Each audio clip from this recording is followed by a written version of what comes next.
Does anybody have any council members have any comments to make? Yes, Councilmember Snipper? I'd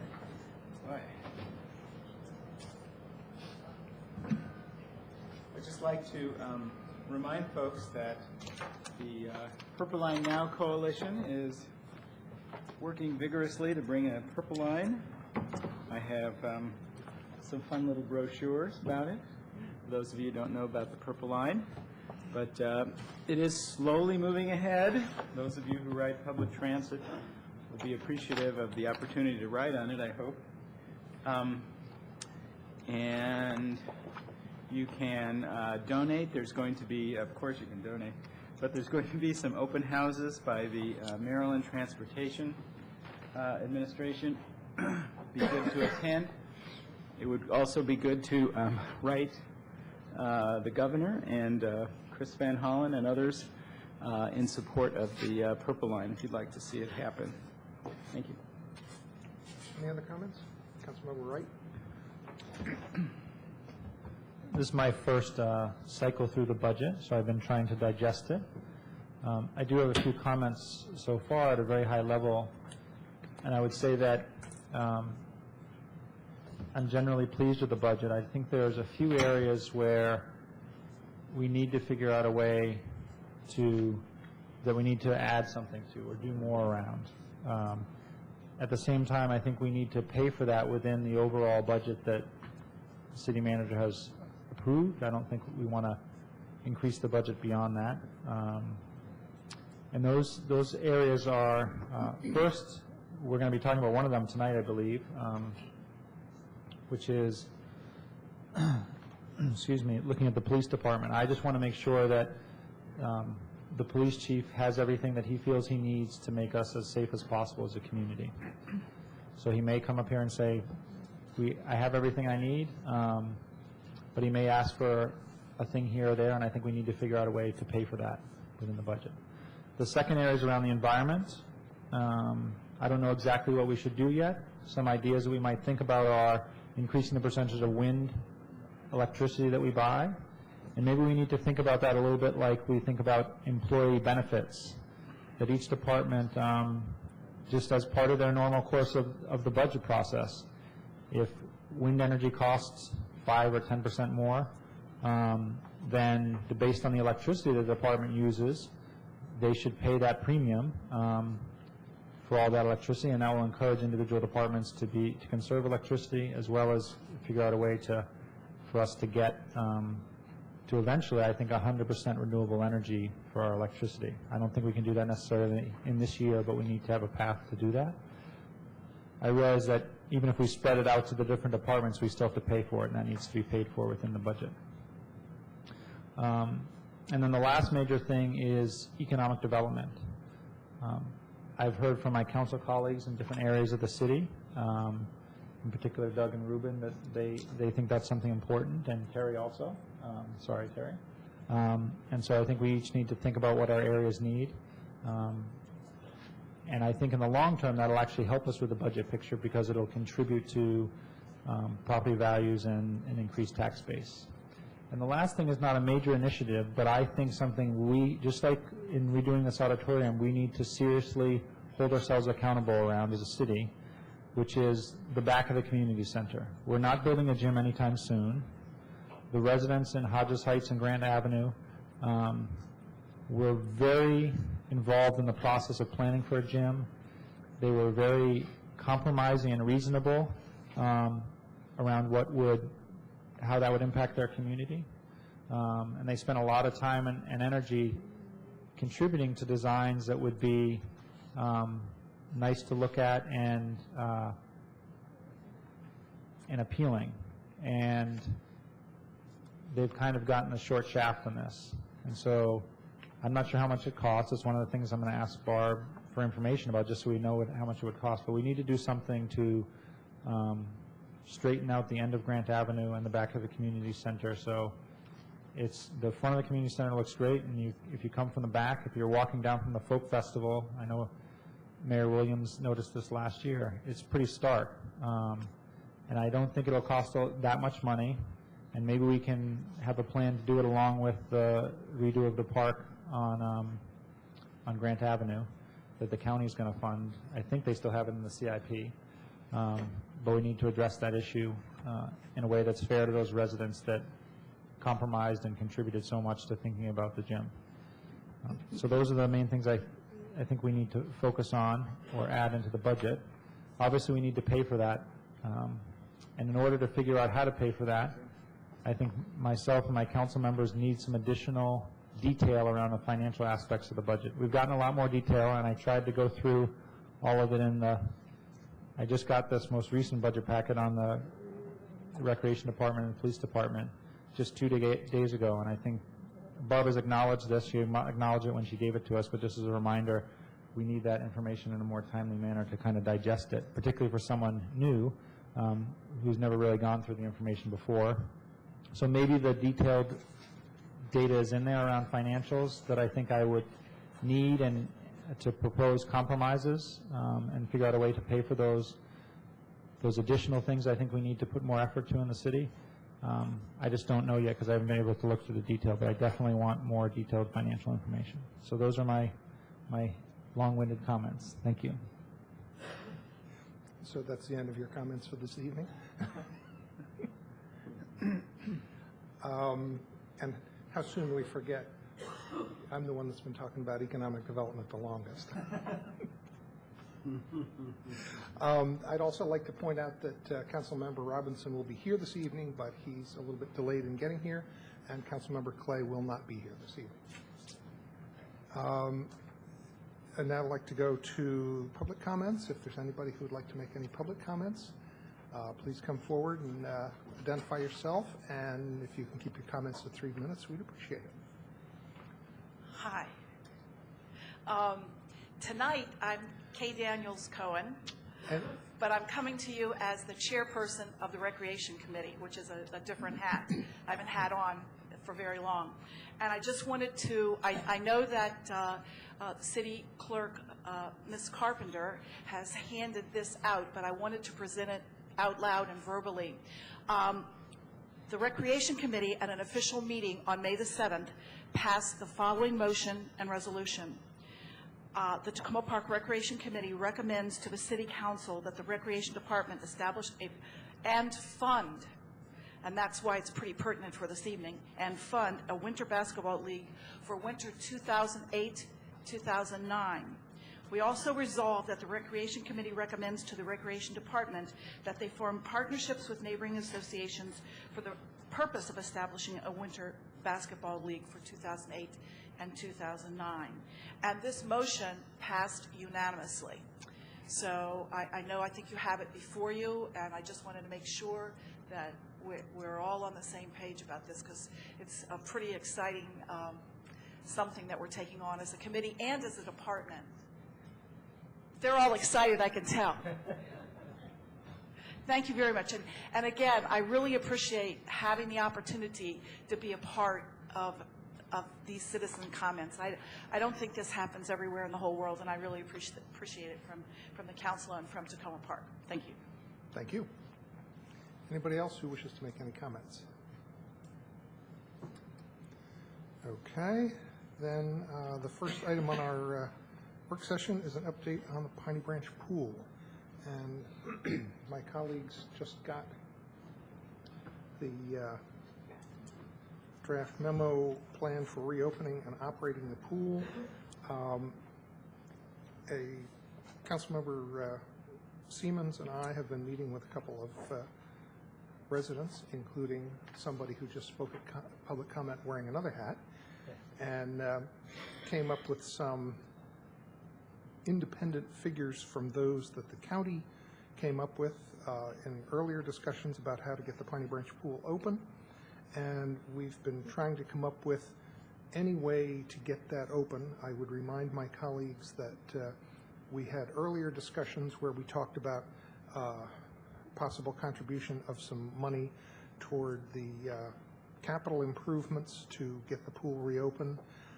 We were fairly clear that we did not want to contribute toward the continued maintenance and operation of the pool. when a number of us met with county elected officials and staff and were ready to see what that might entail. The numbers that they came back with were very high. They had originally come back with $190,000 in capital money, and I think it ended up about 1.4 million. No, 1.3 million when we were looking at separation of the pool facility from the school. And the maintenance, ongoing maintenance number was always about 320,000 from the county. And when we were confronted with those figures, the hurdle became that much higher, and we kind of said, oh, it's going to take a while to work on this, and given the county's budget situation, they were not feeling particularly optimistic about what could be done. So, led by Councilmember Siemens, we took another look at this, and as I say, came up with some different numbers. And maybe Councilmember Siemens would just like to walk us through this memo real quickly. Thank you, Mayor Williams. This plan was put together as an outgrowth of discussion that we had with County Council Member Valerie Irvin when she was here a couple of weeks ago. At that time, she encouraged us and everyone else to think about a plan that we could do to keep the pool open, that the higher price solution that was going to cost over $1 million to isolate the pool from the rest of the school building was not feasible this year with the county budget process that they're going through. So we sat down, Mayor Williams and I invited several members of the community interested in the pool to sit down and try to come up with a low budget plan for keeping the pool open, and that's what this draft is meant to describe. On the first page, there's two tables, and I really apologize for not getting this to the council sooner. The last meeting where this was drafted was held between 4 and 5 o'clock today, and it was just wasn't enough time to get it drafted in everybody's hands any earlier. There are two key issues. One is reopening the pool because there's some renovation work that has to be done to get the pool into condition to be able to open it. And then the second part is ongoing operations and maintenance of the pool. The first page has two tables, one that shows the county estimates for doing the work to get the pool into shape to open. The second table shows the estimates, the city's estimates on what it will take to do that. And the way that we developed these estimates was to have a pool contractor, pool maintenance contractor come in and walk through the pool area with a Montgomery County Public Schools employee and look at the condition of the various equipment and give us a back-of-the-envelope estimate on what they would charge to get the pool into condition to open. As you'll see, there's a significant difference in the two estimates. The primary difference is in the approach to servicing the pool pack, which is the boiler and dehumidification system. The little working group that we had after looking at that and talking with various organizations that we're trying to pull together to partner on this initiative, made four recommendations. One is that the county would contract out for the pool renovation rather than having their own maintenance staff do it because of the great disparity in the estimate of what it's going to take to get it done. And it looks like a private vendor could maybe do the work significantly cheaper. Secondly, we spoke with a member of the Montgomery County Public School Board who indicated that they felt that the school board and public schools would be willing to contribute $50,000 towards the renovation of the pool. One of the things that Mayor Williams and I are asking for tonight is a commitment from the city that we would pay an additional $50,000 if it's needed. And you'll notice that that is above the total of $100,000 would be above the contractor's estimate of what it would take to get the pool renovated. And then the fourth recommendation is that the county itself would cover anything that went over $100,000 if in fact the contractor estimate was incorrect. So that's aside from the overall question about the plan as far as whether this is a plan that we want to submit to the county council.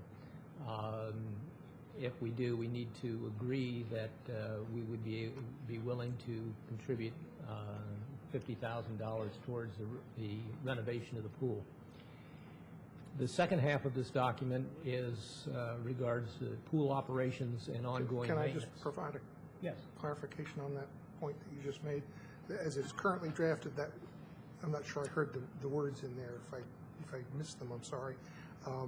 That the way it's structured, that the city would provide up to $50,000 if the costs were under $100,000. In other words, the MCPS money would be first, city money would be second, just to make sure that that's clear. Right, and in fact, if you look at the estimates for doing the work, it's $64,800, so that would end up costing the city $14,800 if, in fact, the work were done at the estimated price. And the person doing the estimate felt that because the main difference there is the pool pack and boiler replacement, which the county says needs to be done, and Right, where the county estimated that it was needed to be replaced, the pool maintenance company said that they did not see at all that it needed to be replaced. They felt that they could maintain it and get it back into working condition. And some of the maintenance that had been done on it over the last few years had actually created a situation where it didn't work properly. That they reversed some of that work and then brought it up to the standards that it would work, it would function. Just to clarify, including the heating aspect, because that's one of the, when I've talked to constituents, the heat of the pool was a big detractor in people using it, because sometimes it was too hot and more frequently it was too cool.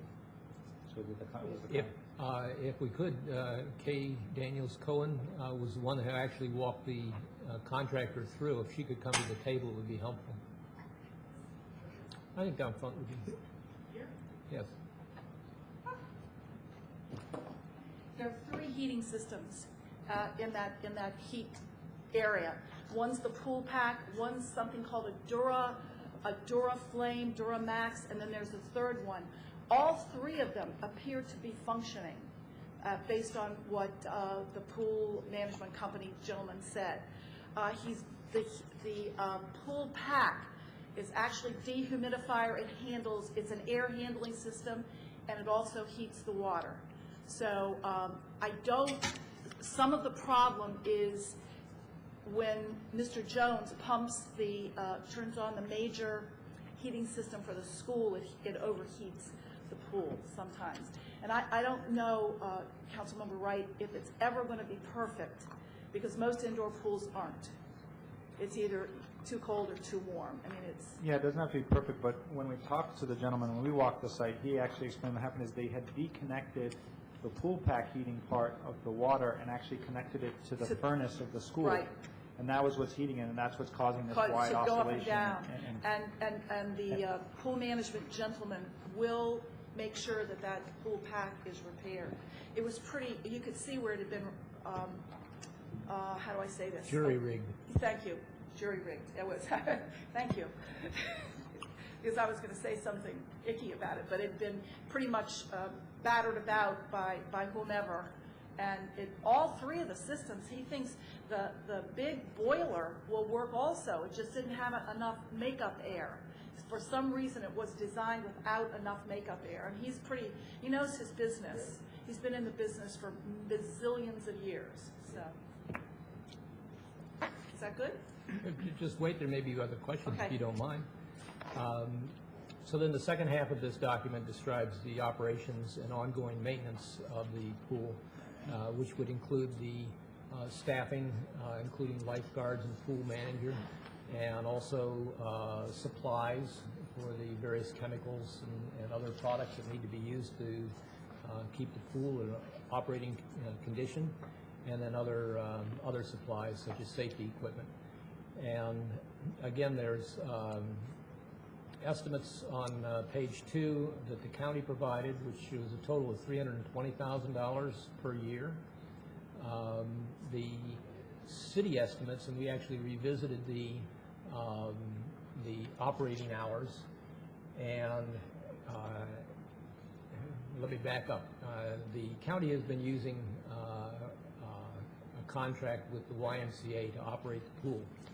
And evidently the YMCA has decided they do not want to continue that contract for the coming year. We spoke with Adventist Community Services, organization that provides a lot of the social services work for the city, and they are interested in operating the pool, and so they work together with Kay to develop these operating hours. And so the estimate for the city that we have on page 3 are based on these operating hours, which are greater than the operating hours that the county had been, or that the YMCA had been operating the pool. So at the top of page 3, you'll see that the city estimate for operating the pool is $268,000 per year. And again, that's for more hours than what the Y was keeping the pool open. And I would also point out, this document doesn't show the great detail of how the estimates were developed, but the estimates do include adequate pay for the employees, and also benefits, which are estimated at a 40% of the salary for the employees. So I think it's these estimates, I think, are more than adequate and more than realistic. The recommendations of the working group for the pool operations and maintenance are that Montgomery County Public School Systems would pay for all operating costs for school programs during school hours, because the community can only use the pool during the hours that the school is not in session, and the school children do have programs within the school during school hours. Those are were impossible for us to estimate, and so we felt the way to cover that would be to just say that those expenses would be covered by the school system itself. Recommendation number 2 is that the county will contract out for pool maintenance, include the same management company on the bidders list for that. Again, the same reason as on the pool renovation is that the estimates for the maintenance appear to be significantly less than what the county said they were able to do the work themselves. And then number 3, that the county recreation department will be responsible for the operations and maintenance contracts. Number 4, the county will contract with Adventist Community Services for programming and operations of the pool. Number 5, the city recreation staff and recreation committee will assist Adventist Community Services with program outreach to identify people to participate in the programs that Adventist Community Services set up.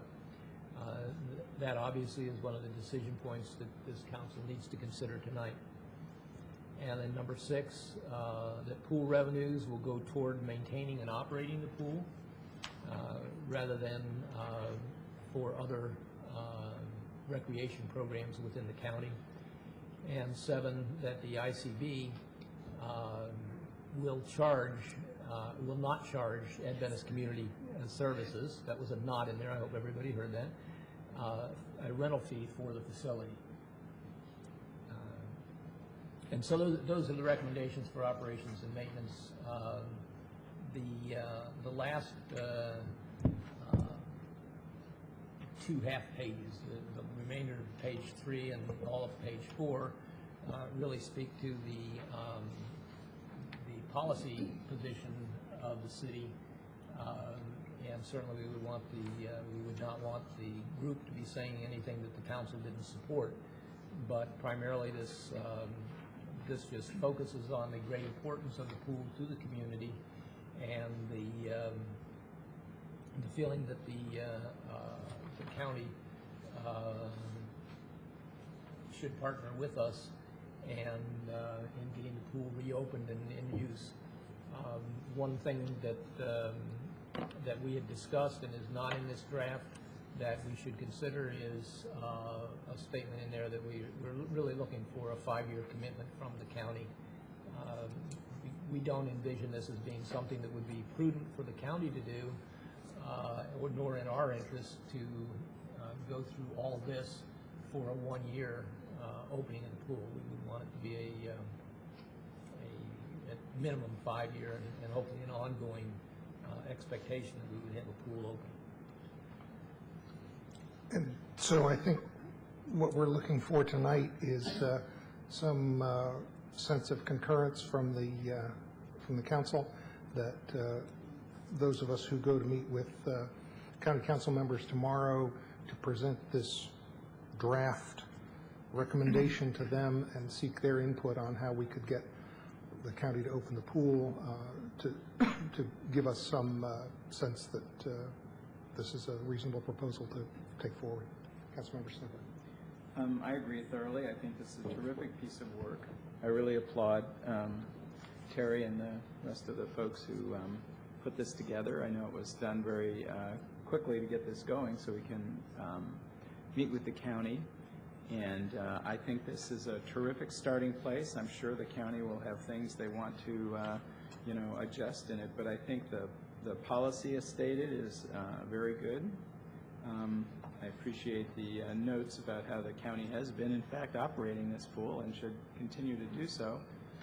And that they see it, I hope they do see it as a partnership rather than an adversarial thing. We are trying to work with the county to get this going. So I really applaud your work, and I think this is a terrific starting point. I don't have any substantive comments on it. Councilmember Wright. First, I would say a big thank you to the mayor, to Terry Siemens, and to Kay for all the hard work on this. I saw the number of emails that were going around about the meetings that need to be held, and I couldn't attend any of them, and I know you guys did, and I appreciate that. And I think this is incredibly thorough. I know you didn't get it to us in advance, but it's so well put together and presented clearly, you can easily digest it, so I appreciate that. And I'm also, like Councilmember Rubin, supportive of the policy and the recommendations. The one question I would have, which is probably for the city manager, is in terms of the $50,000, if we have to pay it, can we use any of the either bond money, open space money, or money from the hospital towards that $50,000? I'm going to look to Suzanne in case I misspeak. I do not think that we could likely use the state bond bill funding that was specifically designated for this building. Program open space funds, I think maybe more likely, but I'm going to let Suzanne come in and speak to that in more detail. Relative to the hospital funding, one of the things I probably should share with the council is, Jerry Stocks has indicated that certainly he personally would try to support, what the council wished to do, but he and I need to actually have some further discussions even about the auditorium funding. So my impression from talking to him last week is that he's just speaking for himself, and ultimately his board would have to provide some direction. On the program open space funding, it cannot be from the allocations that we have already received. As we went through the different options on the program open space funding, it could simply be something that the county would take and then we wouldn't get in a future year. So it would be kind of a take off the top kind of a thing, but it would have to go, it would be an agreement with the county. It's not something that we've already allocated, and it's not been something that's been approved through the state. And remind me of the timing of our POS allocations. We just did them in the fall. We typically actually pass a resolution in June of each Yes. year, but I have not heard what the allocation will be Right, we for haven't FY gotten '09. We haven't gotten any sense what that There- is. But therefore, the timing, if that were to be the case, would be that maybe sometime in the next 2 months, we could work that out. I don't think the timing is a particular issue. It's an ongoing program. It's more that it's well thought through and discussed with the county, and then it can be put into their regular program. Okay. Thanks. Thank you, Mayor Williams. There's one other point that relates to this that I think is important to be said, and that is that this whole approach of developing this plan and trying to build a partnership is directly related to the new direction that Mayor Williams has put in place for council members in our relationship with the county council. And so I applaud Mayor Williams for that, and I hope that the county council members take notice of our new way of doing business and appreciate the fact that we do view them as a partner, and I think that always hasn't been imparted to them in the past. Thank you. I commend that effort also. The reason I would support this is a little contradictory, because I actually think that the county should pay for the whole thing. I think that is truly their obligation under the way tax rebates are supposed to be set up and duplicative services. But the simple reason I would vote for it has to do with getting access to a pool for our kids and the underserved community that will use the pool. So let me just say, a little show of hands about people who would like Councilmember Siemens and I and whatever individuals go with us tomorrow to present this to county council members and see where we can go with it. And of course, any final approval would be dependent on details to be worked out and would come back to the council. But if you want to go there, okay, thank you. Then that's our update on status on the pool. And we will now move to our budget work session, and the first item up is the Recreation Department. So I see a number of folks in the Recreation Department, and welcome, and I suppose you want to start off with a presentation.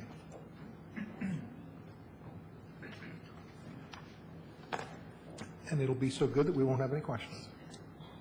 That's our goal. Well, thank you. I'd like to introduce myself. I'm Deborah Haven, the Recreation Director for the city, and I brought my entourage this evening. And we don't count Barb and Jesse. We believe we can take you. If Councilmember Clay and Robinson show up, it might be different. I would like my staff to introduce themselves. I know for some of you this may be the first time meeting them, and I realize that they bring to us a lot of experience, and I just want them to take, I've asked them to take 2 minutes, which may be a challenge for some of them because they have a long history, and I want them to give a little idea of who they are. So let's start with Craig. Hello, how are you all? I'm going to try and practice 3 B's, be brief, be seen, and be seated, as Deborah said, for 2 minutes. I'm Greg Clark. I'm the Assistant Recreation Director here in the city of Tacoma Park. I got into leisure services right out of college. April 4th, 1995 was my first job as a park ranger with the Department of Parks and Recreation, Prince George's County. I spent 12 years there in various positions. Before I left, I was in charge of all youth programs, teen programs for the county before taking the position here with the city as the Assistant Recreation Director. Carla Kelly. I'm the Recreation Manager for Teen Programs. My background is a little bit different than Greg's. My bachelor's degree is in Recreation and Park Administration. I also hold a master's degree in Recreation and Park Administration. And I started as a rec therapist working with special populations, working with seniors in the day treatment program. And I have come to Community Rec through the City of Alexandria, working as a Recreation Center Director there, and then coming here as the team manager. Good evening. I'm John McLaren. I'm the Senior Manager for Programs at the Community Center here. I've also been working in recreation for 12 years. Started at Southern Illinois University, where I got a Master's in Education and Recreation Administration. I ran outdoor adventure programs there. From there, I spent 10 years at the University of Maryland running outdoor education programs, and I'm currently here as Senior Manager. And I understand we're losing you to Rockville. Yes, I'm taking position with the City of Rockville starting in a week and a half. Their gain is our loss. Sorry to see you go. I'm sorry. My education, I have a master's degree in public administration. My bachelor's also in public administration. Great. Well, as you can see, there's a lot of experience at the table, and I'm proud to be joined by these very competent people. We're missing Carrie Antashevsky, who is on vacation. So she is, most of you know Carrie. She's been with us for probably 5 or 6 years. And she's responsible for after-school programs. I wanted her to be with us tonight, and the summer programs. I'm going to give a brief overview of the budget, and I'm going to ask each of the staff members to speak to their areas, again, briefly, and then we would certainly welcome, actually, if you'd like to jump in with a question, that's fine. You can interrupt us. I'm sure we'll interrupt you. You have a big packet of information, and I don't want to read through it. I just want to discuss the highlights of our budget. This is the first full year that we've had our new staff in place. This will be when we get to the end of the fiscal year, which includes our front desk staff person, Melanie. Most of you have met Melanie Tepsick, and also our afternoon edition program manager, and she's in charge of the after-school program. Those are 2 new positions for us. And I think we're reaping the benefits of those 2 positions, certainly with customer service, the feedback we've gotten regarding our after-school programs. And I do think that we're serving the community in a way that they expect and deserve. So this next year budget for '09, we really don't have too many changes or increases in our program budget, and that's, I'm talking about the monetary part of it. That doesn't mean we're not changing our approach, and we'll get into that in a minute. Most of our increases are, as with every other department, related to staff and benefits, to staff increases, which of course we don't really have any control over that. So, so you've all have the information in front of you. I did want to explain that this was our first, like I said, first year with full operations for the community center and the recreation center. And I think we maybe overshot the amount of staff that we would need at the recreation center and maybe missed our mark slightly here. So I've adjusted the part-time hours, so that's the difference in the full-time equivalents that you see from 20.45 to 19.82. That's less than a full-time equivalent. Again, just to make an adjustment for how the building is used. We are using this building quite a bit for a lot of special events, weekends and evenings, and that's money that we really have to take a stab at, because we don't know from year to year who's going to want to use the building in the off hours. So we found that that's been fairly significant this year. We have developed an activity summary. This I'm going to let my staff talk about that. So I'm going to skip to the next page. One of the areas we've seen tremendous growth and participation, and that's our senior program. We have a new coordinator, Paula Wasowski, and she has been really successful replacing Carol Ank. And she has put together this summary of highlights and, talking about the partnership she's developed and the participation in the trips. She uses the bus quite a bit, and the seniors have been very responsive. She's developed a really good partnership at Victory Towers and has been really increasing the number of trips for those seniors as well.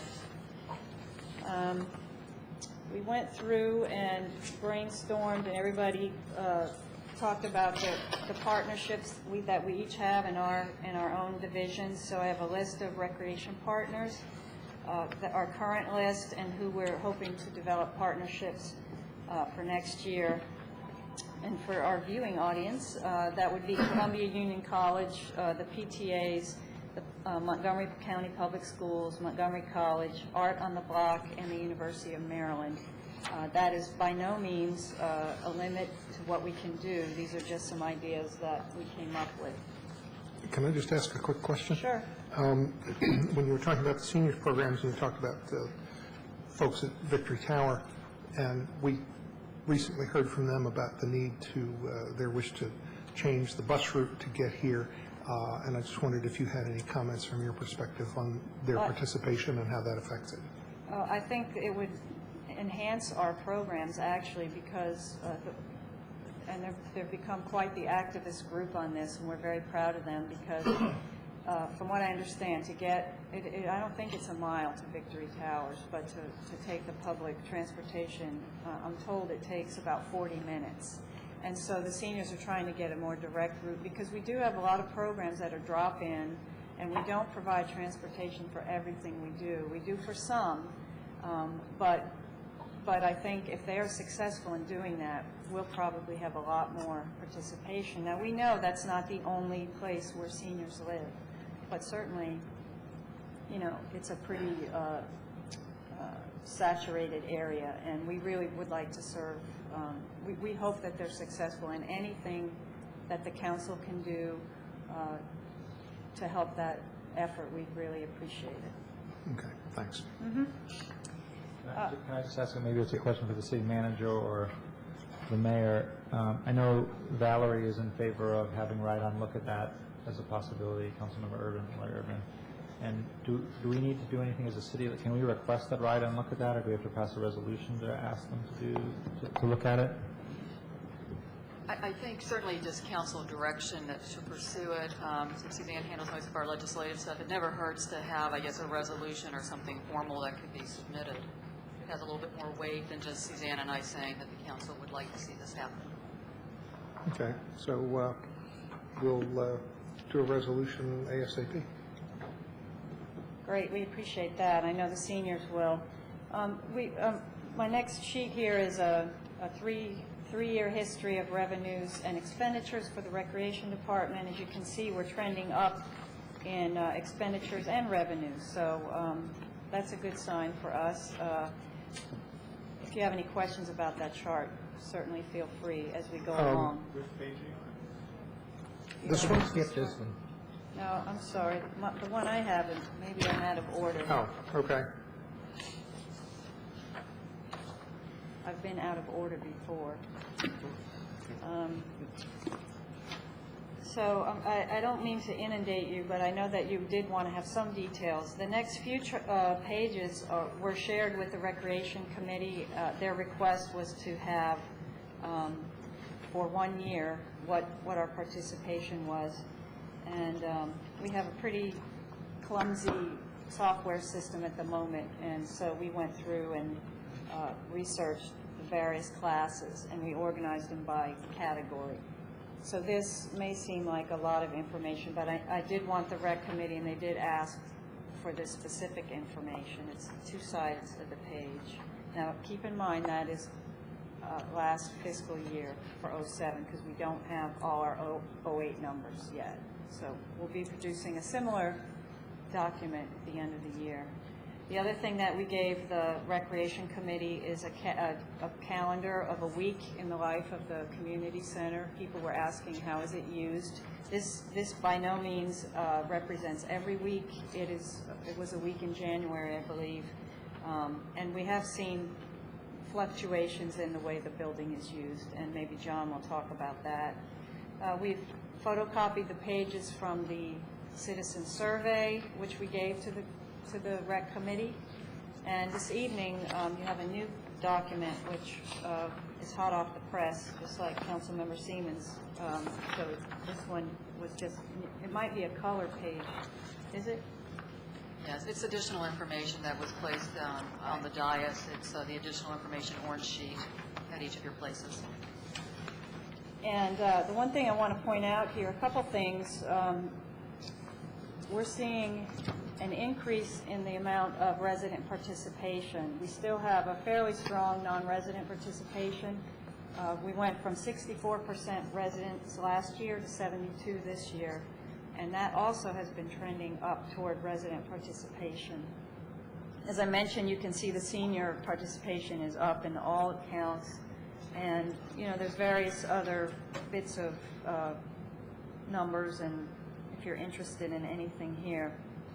Deborah, what does program hits mean? Is that attendance? You know, I struggle with that term every year. And the best way I can describe it is if you have a family of 3 and each person in your family signs up for 2 programs, that's 6 hits. So we're not counting actual bodies. They're units of participation. Okay. Right. And can I just get a clarification on this sheet? Yes. Are these all of the things that actually happened, or is it all of the ones that were scheduled?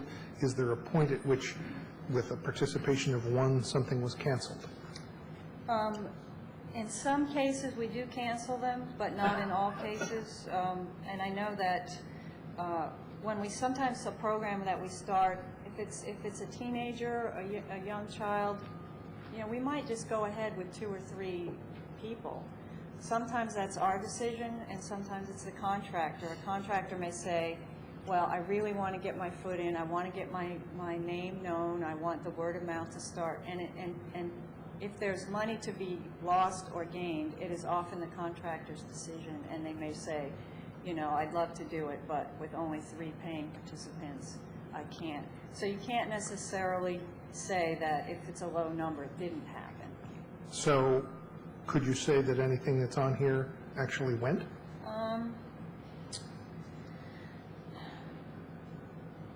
Or might there be something on here that was was canceled? Yes, I would say maybe a few, not that many. For example, beginning piano, I know that did not happen. But the question was, what have we been offering? And that was, okay. You know, we did want to make it clear that we weren't just saying what you know, and this helps us too, because we have a history of, well, we tried that, but doesn't mean we won't try it again. But, you know, this is good for our history too. And in compiling this, is there any formalized way of saying what went and what was canceled? Will that be a difference in the new software? Well, the new software, it'll look a lot better than this, and we can actually slice it from many different ways, what ward you live in, how old you are. Right now, this is pretty, and I apologize for that. So we won't be seeing this again? No. You did get the color one, though, right? Yes. It's pretty, and that's about all I can say for it. But no, we'll be definitely doing a much better job in gathering data. But it's not as though we keep a running list of things that are canceled. You know, it's not. I mean, like I said, even if we do cancel a program, it doesn't mean we won't try it again. And we've had success. Sometimes we'll wait and, you know, postpone it 3 weeks and get people on the phone, and we'll, you know, dig up enough people to make it happen. And sometimes, you know, it just doesn't happen. But I think you'll find that in every recreation department in this country, that, you know, we are trying to be creative and different and innovative, and sometimes ideas are just flat. They fall flat, and it might really do well in Montgomery County and fall flat here. I won't name the program, but there's a program listed here. All of the classes fill up in Montgomery County when we've offered it here, and I can't explain that. So. Yeah, I just wanted to make sure I understood Okay. what I was looking at. And just while I'm doing that, and I've got the next page, just let me give you a quick feedback comment Okay. on the schedule, which I know gets posted various places out here. I see it at least 2 places out here in the lobby and in the atrium. The thought every time I see it is that if I'm coming in knowing that I have a meeting or an event here and I'm looking to see where it is, this format doesn't do it for me. Okay. Because what I keep looking for down the left side of the matrix is the time, not the room. Because if I'll know the time, but I won't know the room. Okay, we'll take a look at that. I think one thing, just on posting with the schedule, if I may, I know that there's signage on the way for the building, which you're going to have very, the plan is that it's very easy to use. You know, I'm sure some people might still need a little extra help with the signage, but that coming into the building from the various entrances, you'll know, you'll be directed to certain rooms, and if you're not sure what room you're in, but you have a meeting, that it'll correlate to a new type of, with the scheduling program that will have a new type of posting similar to that, which we could act, you know, on that different X and Y axis, have time or room, whatever is best. Okay, good. And I also know that in the interest of not having this be 3 pages long and, you know, because every hour if we put in the left, it makes it just a huge piece of paper. So I hear what you're saying. Can I go back to this page here for just a minute? Sure. And I'm also looking at my budget binder, which I don't know, it doesn't look like you guys have that. Yes. But the budget binder has the adopted numbers for '08 and the estimated numbers for '08. And one thing that I was sort of curious about is that since '07, it actually looks like the income we get is going to go down, or is going down. So yes, if you take the recreation agreement out, I'm talking about more the fee-for-service income. You know, in '07 it was $306,000. It's down almost, estimated this year to be down $50,000. And that in the adopted, or the proposed budget, I think it stays the same, which is probably wise if that's what we really think the number is going to be this year. But what's your sense of why that's happening? Because that's real money on the table we could be using to fund. If Ms. David will let me, I think I can answer the '07 number, and Ms. Brooks can correct me if I'm wrong. This was noted in some prior financial reports given to the council that I do. In '07, as I recall, we had a unusually high number of registrations for summer camps that came in the last quarter of the fiscal year of '07, when typically those would bleed over, if you will, into '08. So it was a timing difference of when money was collected for a particular group of rec programs, which sort of skewed the way it looks. And that's likely to happen again. I mean, if everybody signs up late for camp, most of the money will be in the '09 budget. So we really do guess, and it's not anything that we can control. We have actually met or exceeded our estimates for probably the last 6 years. So the reason it's been adjusted a little bit downward for next year, I think we're seeing at the Recreation Center a little less income from our contractors.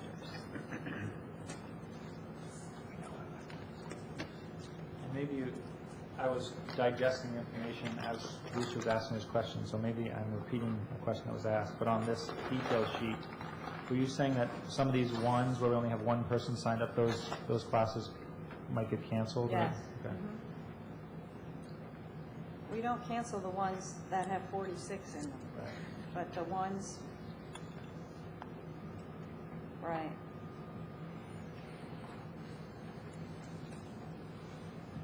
Yep. I would like to have the staff talk a little bit. We're going to be referring to the document that has challenges and accomplishments. And again, we're going to, hopefully they'll be briefer than I was and talk a little bit about their areas. We'll start with Gregory. Gregory is responsible for, well, he's the deputy to the director, but his areas of responsibility, he's got the rec center on New Hampshire Avenue and He supervises various program areas, including after-school programs, camps, what else? The rec centers, and senior programs. So I'll let Gregory speak. I'll just briefly go through, excuse me, a couple of accomplishments, things on the horizon for next year from my area of responsibility, as well as for those my staff that aren't here.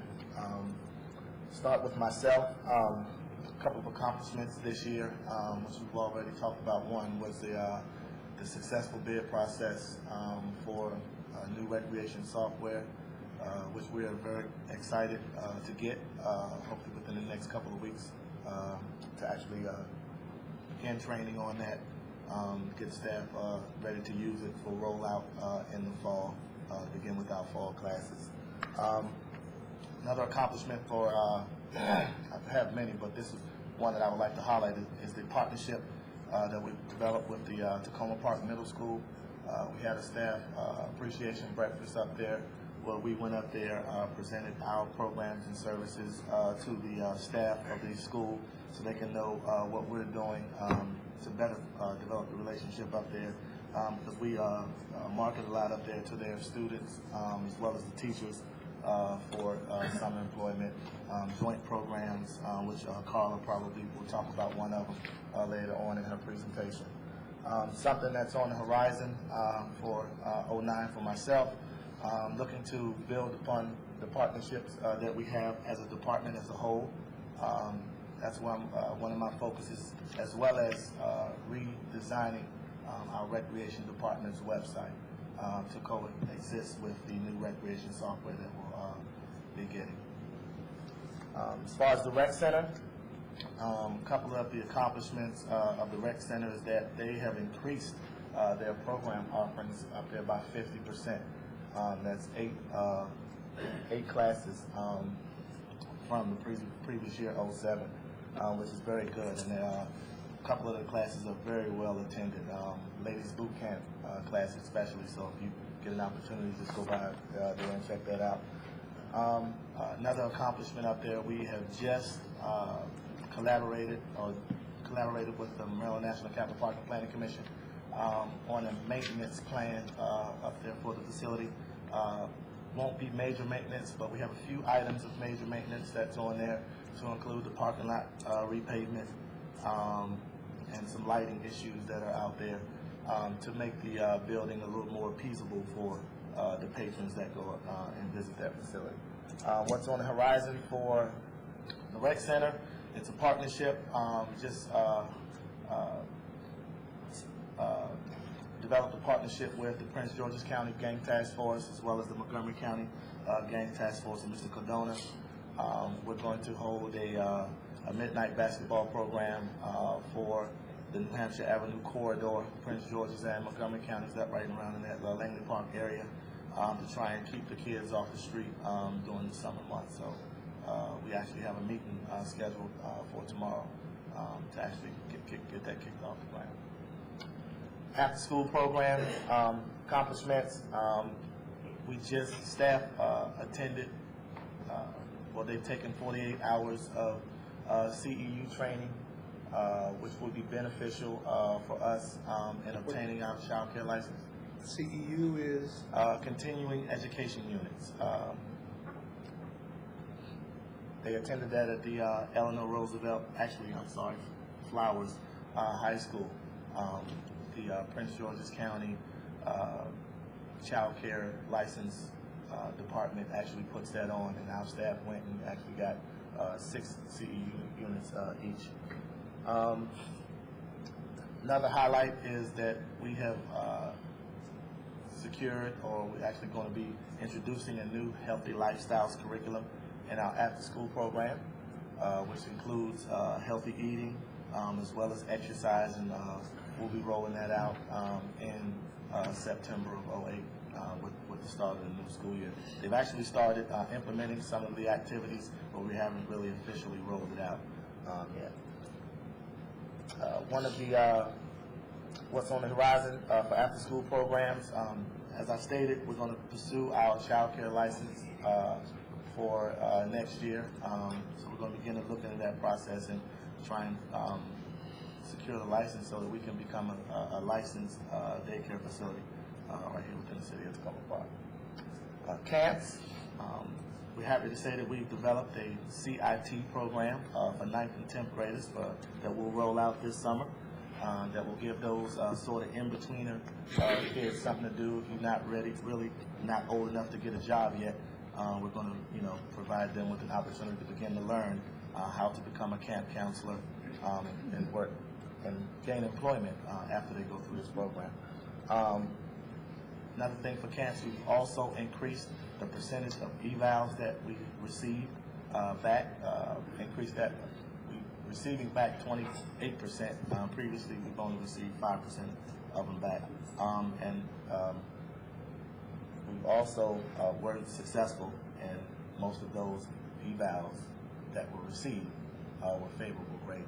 So those are evaluations that people who take the classes fill out? Those were actually evals for the camps. Okay. Yeah, we give them to parents so they can rate and we can find out how we're doing as far as our camps. And this year also we'll be for the first time giving evals to the kids so we can get feedback from the kids on how our camps and things work. So it will be very helpful. And give them out at the end of the camp and make the parents fill them out before they leave, and then you'll get closer to 100%. Yes, there you go. I did want to add one thing to what Gregory said about the software.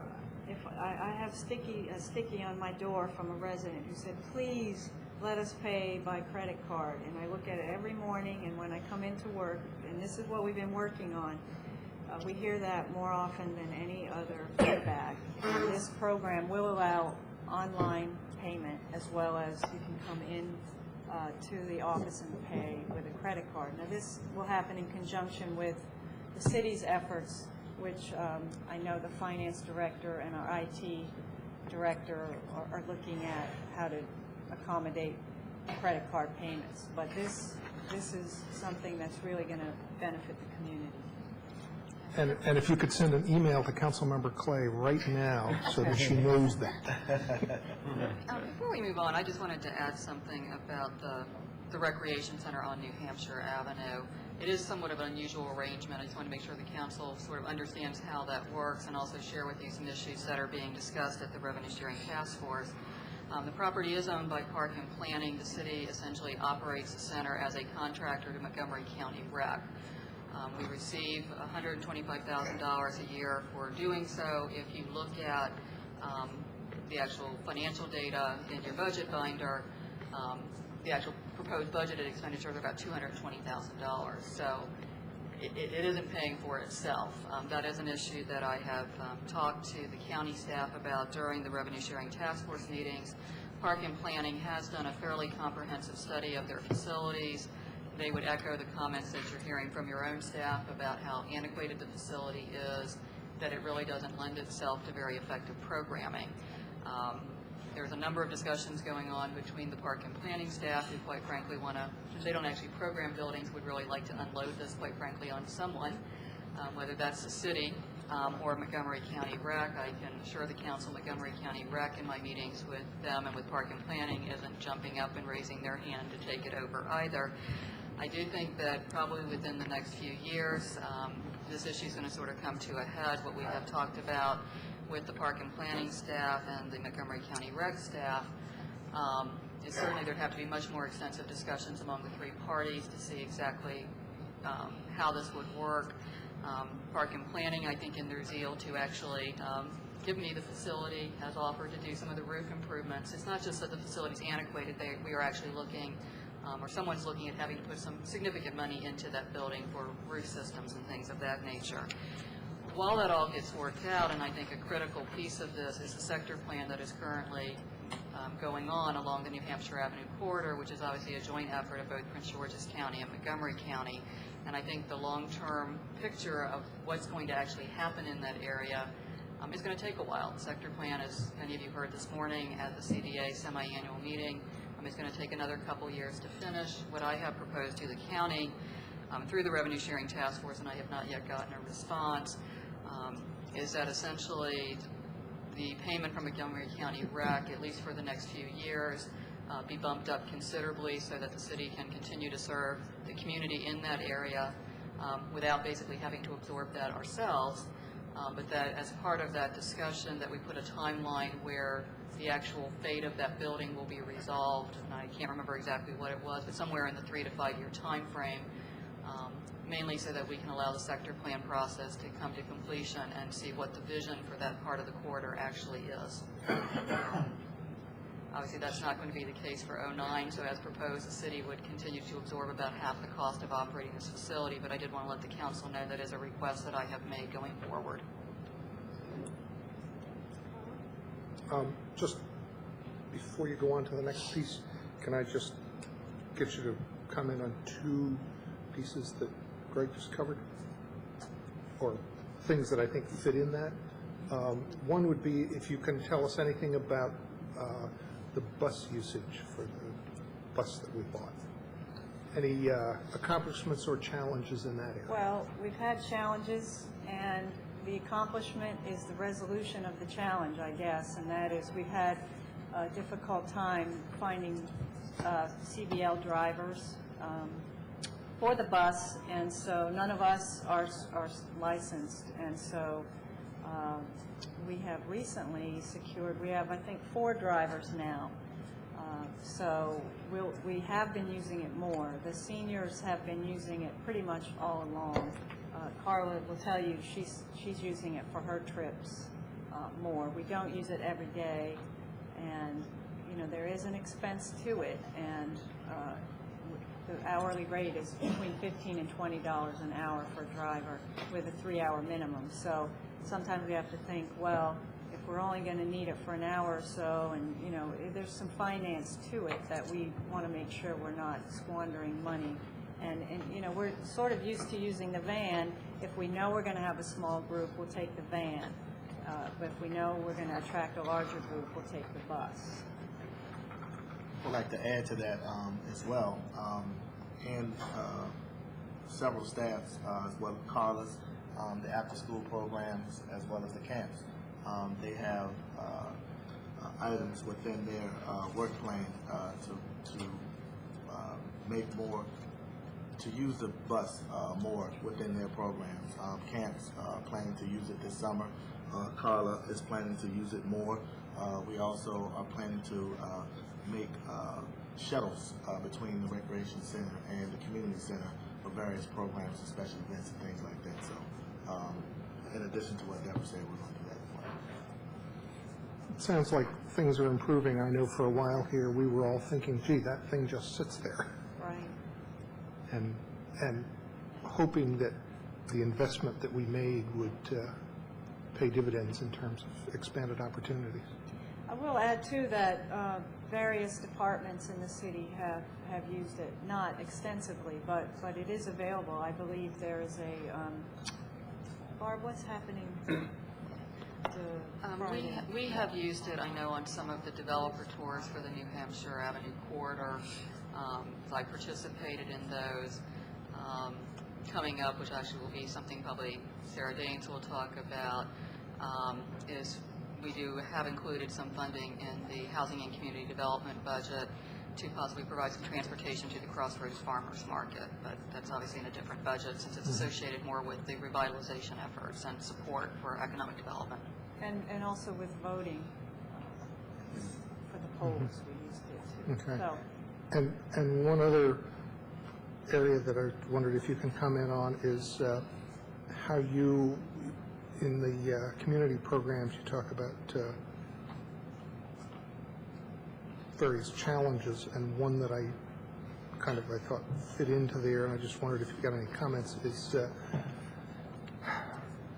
partnering with existing groups, parents, community as resources for programs. Sometimes I hear the concern that there's a little bit of stovepiping of kind of recreation programs and community programs that might already be existing, parents volunteering in things, and I know there were some concerns not that long ago by a parent who wanted to volunteer, and that didn't exactly work out. So just kind of how you are approaching using volunteers and partnering with community groups that aren't necessarily formalized institutions like some of the ones you listed, but more parent groups. Well, we've certainly had a challenge with that, and I'll say this. We have often thought about our role, and we're very careful not to want to compete with other groups. So, for example, the youth soccer and baseball leagues do a fabulous job, and, you know, so we don't offer soccer. It wouldn't make sense. And so we're kind of respectful of existing programs. That's true with the county runs an after-school program at the middle school a couple days a week, and we've been working with the county rec department on that. But I think that sort of informal kinds of volunteer opportunities, really, I would say it's not easy to accommodate. Our largest volunteer needs at this point are for coaches, and we're every year looking for more coaches. Carla will speak about her volunteer program for middle school and high school students. So we've been focusing on how to get kids and teens involved in volunteerism and less with parents. I just don't think that we're set up that well to do that. We don't have that many opportunities for volunteering. And I know that we've spoken as a city. I know we have a volunteer coordinator, and Barb indicated you might want to speak about. Yeah, one of the things that I've talked to several of the staff about, because I know of the council's interest in volunteers, is obviously it has to make sense for both parties. And so one of the things that I've talked to not all the department heads, but several of them about, is looking in their own departments to see where it really makes sense to utilize volunteers so that, well, I appreciate someone wanting to contribute if it's not in a way that's really constructive and in keeping with kind of our own mission. It doesn't really work for either group. So I do think it would be a good idea, and intend to work with the management team for them to identify what those opportunities are, so we can specifically let the community know here's where we have some needs, and people can sort of evaluate how that works within their own work schedules, family commitments, and things of that nature. There's obviously lots of groups that can use volunteers. We just need to identify where it makes the most sense for us and communicate that, so if someone wants to come and help, they don't get frustrated in the process. And if I can just add that my reaction when you were talking about not wanting to compete with existing community groups on some programs like some of the sports leagues, my thought was compete no, cooperate yes. And I would encourage, to the extent that you don't cooperate in some of the needs that they might have, that might be an area where you could kind of, if it's somebody else's program but they need some help in terms of, I don't know, sign-ups or however it might work, that it might be a good way to kind of in some way make them yours in a way that's appreciated rather than being seen as competition. Yeah, I think that we do that to some degree. We maintain the athletic fields for the sports leagues. We do help with advertising in our brochure. We help with registration. We've done photocopying. So competing is maybe not the right word, and it doesn't make sense for us to do the same thing.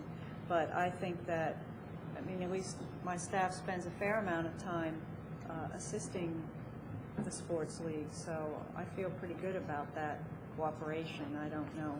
Okay. And if I could just add to that, Bruce, I didn't know the extent to which this cooperation was going on, particularly the maintenance of the field. I thought that was what was happening. What I would suggest is that, and I've never seen the number for baseball or soccer, although my youngest daughter is involved in the soccer league, and I see a lot of kids on Sunday afternoons at the local fields. We troop along after them. And what I would suggest is that that's a legitimate metric for your department, even though you may not own the entire enterprise and provide all of the staff inputs. You do some, and therefore you should at least get partial credit for those very large and substantial numbers that go through those leagues. And you know, that brings me to one of the questions that I was going to ask, and was, you know, it looks like from your numbers here, there's 3,800 or so sign-ups for the different programs that you offer in the last fiscal year. I assume that some of those numbers are double counts, right, where people sign up for more. Do you have any idea of how many individual sign-ups they represent? It's hard to, with our current system. Yeah, because that would be helpful to know. It would be, yeah. And then, because, you know, if there were 380, almost 4,000 individual, say for example, there were 4,000 individual sign-up, that represents, you know, 1 out of every 3.5 or 4.5 people in the city, and that's pretty considerable. And then that brings me to the next question, and I'm more interested in trends, obviously, than how much money you're spending for signage or whistles or whatever. But I wonder if in all of your experiences, the numbers that you're seeing go through the programs are about average for a city this size, or above, or below. What's the sense? From my experience, coming from an agency as large as Department of Parks and Recreation, Prince George's County, and I've often had these conversations with Deborah, I actually think it's above average, the numbers that we're actually seeing come through our programs. For a city of this size, usually a community center within park and planning is located within an area that's about the size of the city of Tacoma Park. And you know, my 12 years there, haven't had the success and participation as the city of Tacoma Park. Now, you do have your instances or your communities where you have a lot of participation from the community. Right down the street, Rolling Crest, Chiller Community Center, because they have an indoor splash pool, large participation. Their aerobics programs are just huge. So you do have your pockets, and most of that is based on the instructors that you get to run your programs and things like that. So they come for the programs and things that you're having in various pockets of facilities. So the quality of the instructor is an important variable in this, and how are you addressing that variable in your own instructor recruitment? John, you might want to speak to that. Yeah, we tried to formalize the process in which we brought on new instructors. So it's as simple as asking for a resume and trying to get references on experience and certification. Some people say it's for better or for worse, but if you're an instructor for something, that thing is becoming, you can get a certification or a certificate or some type of credential for that, yoga, aerobics, on and on and on. Not so much as arts instructors, ceramics and painting and things. But so we've tried to establish a minimum criteria that they have credentialed experience along with good references from other community centers. A lot of the better instructors are actually, that's how they make their living. They kind of do the circuit. They might teach Kung Fu here on Tuesdays, somewhere else on Wednesdays. So they've worked with other municipalities, and we check references and look for those credentials. Okay. And I know others want to ask questions, and I know it's getting late, but there's one big one. I think it's a big one that I'd like to ask before I shut up. And that is, in looking over the numbers that you have here, it looks like the programs are popular with pretty much everybody, at all kinds of age and ethnic, racial groups. But they seem to be particularly popular with seniors, and they also seem to be particularly popular with non-whites. And so in looking at those numbers or types of participants, Were you surprised by those numbers? Were you, did you see them as well as sort of represents our experience? And do those numbers suggest anything about the nature of the city or where the facilities are located in terms of who they are more likely to serve? And do they suggest any future direction for the program, taking into effect the demographics that these numbers reveal?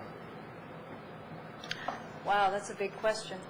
Carla, I don't know if you want to speak to it. I can speak in some way. I'm not sure that we don't keep demographic data about our participants, number one. I suspect you're referring to the survey. Correct. Okay. Our programs are geared toward, various ages, as you've mentioned. And I do think there's an economic issue for some people in the community that crosses all racial and ethnic lines. So we try to keep a balance of affordable programs, and some programs are more expensive. That doesn't necessarily dictate who's going to sign up. I do think there is a certain interest in certain kinds of programs that naturally occurs. For example, for some reason, our fencing class seems to attract mostly Caucasian people. I don't know why that is. And so some things we just, we offer it. It's available to everyone. And for various reasons, people sign up the way that they do. I do think there's something to be said about the location of this facility because, and this still amazes me about Tacoma Park, that 2 miles may as well be 100 miles in terms of getting from one place to the other. And so it is, a lot of people walk here, and also the kids walk here after school. So I'm not sure that we would, we market to the whole community. We'll continue to do that. We serve everybody, and so we'll continue to serve everyone, and I don't know if there's anything we would do differently to target one group or another. I don't know if that answers your question, or if anyone else has anything to add. Carl, I'm looking at you. Well, there are certain trends. We currently don't keep demographic data, as Deborah said, but just on a casual observation, you'll notice, in my opinion, our most important or our most our program where we can have the most direct impact on the youth of this community is our after school, our not the paid program, the drop-in, the teen lounge, and the game room. And most of those youth that are here every day, because for the most part it's their only place to go and hang out and have a nice time, where we try and really mentor them in an informal way and give them quality, are youth of color, almost exclusively. So we see that there's a direct need for that type of programming. We're serving that population. We don't know why other demographics aren't here. We just know that they are here for that. Yes, and I'm not bothered by that. Right. If that's why, if we put the millions of dollars we did into providing people that don't have those opportunities with an opportunity, then it's money well spent. And then, just a final comment. Please keep up the great work on the New Hampshire side of the House. Yes, it's still dilapidated, and hopefully we'll be able to address that. But that's such an important area there, and there's so many problems that need to be developed. We really need an athletic facility there, and the kind of programming that you're doing. Maybe Prince George's County at some point, because we're working with them throughout the border area there, might be willing to step up and help at some point. Could be a potential partner of some sort, because I think some people do come over from behind there and participate. Also, it's crime central in that particular location for the city, and much more needs to be done to address the youth. I'd rather see people shooting basketballs at midnight than shooting heroin. I unfortunately won't be able to attend the midnight league, given that it's way past my bedtime, several hours probably. But it's a great idea, and please keep up the good work. Thanks. And yeah, I just want to say, I know Carla and John each wanted to talk about a few things, so I wanted to give you an opportunity to do those. I know we've still got more questions, and we're also trying to wrap this up so that we can get to the police and not have them sit there forever and fall asleep on us. So if you all want to go ahead with that, and then we'll have some final questions from up here. Well, I'll just start by saying that I know it's very important to have the community center and the recreation center reflect the outer community, and I think that that's very important. And I think that we make that attempt to market to everyone, as Deborah said. For teen programs specifically, working with teens, one of the major areas that we work on is building relationships, and building relationships with the kids, and building relationships with the younger kids so that they feel comfortable coming in here, and it's about being a welcoming environment for teens, and that's what they look for. And that's one of the areas in teen programming that we've really worked on in this past year, is building relationships with the kids and having a level of trust so they feel welcome when they come in here. And I think that we are working very hard at that and doing a good job of it. I'll start with the bus usage, just following behind Greg. We have increased using the bus. We have a regular driver now that drives for us, and we provide trips out every 2 weeks for the kids to different areas in the Metro DC area. This Friday we're going to the Baltimore Inner Harbor for the evening to go to ESPN Zone and to hang out in the Inner Harbor and socialize and engage in recreational activities. And our road trips are every 2 weeks during the month, and we go to various locations. We average in the bus 17 kids, and so every 2 weeks, since we've had a bus driver, we've had about 17 or 18 kids going on trips. In the van, we average 12 kids. The van is usually full, and it fills up pretty quickly on the last day of the trip, on the last day of the sign-up. But we've been having really good attendance on trips, going on trips. And then we use the bus for special events as well, and so we've gone to King's Dominion and to the theater and things like that, Kennedy Center and things like that. We've used the van primarily, but the bus for the larger special event trips. This year we, for the first time, had a community service learning camp for teens, and we had 13 kids signed up for that. They visited 4 different social service agencies in the DC area. We helped the senior program here. We helped Paula do some folding of newsletters. We visited DC Central Kitchen, Food and Friends. We painted water fountains at National Park Service down during the Cherry Blossom Festival. And we visited the Pediatric HIV/AIDS Incorporated. They have a social recreational program, and we visited the house that they use that program in. And so I think that we are really working at developing relationships. We have a young men mentoring program, Holla at Me, that meets twice a month on Wednesday evenings, and we're working on developing a girls program, a youth empowerment program for girls. We're building relationships with the school. We're meeting next week actually with the assistant principal to work on a family fun night, a collaborative program with the middle school to bring families in and engage in a family night together to build relationships and communication between family members. And we will be assisting with that. And we also have worked closely with the rec center, with Neil, building relationships there. We have many more kids that are participating in activities or joint activities together coming from the rec center. We have a core group of kids that come from the rec center on our trips on Friday nights, and we're working to provide transportation for them to come over on our TGIF nights that the kids are in the building. They've come over to use the teen lounge on Friday nights and building those relationships there.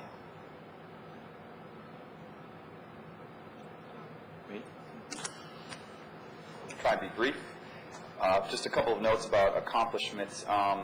We were lucky to have some successful outdoor education, outdoor adventure trips programmed from last fall and this spring.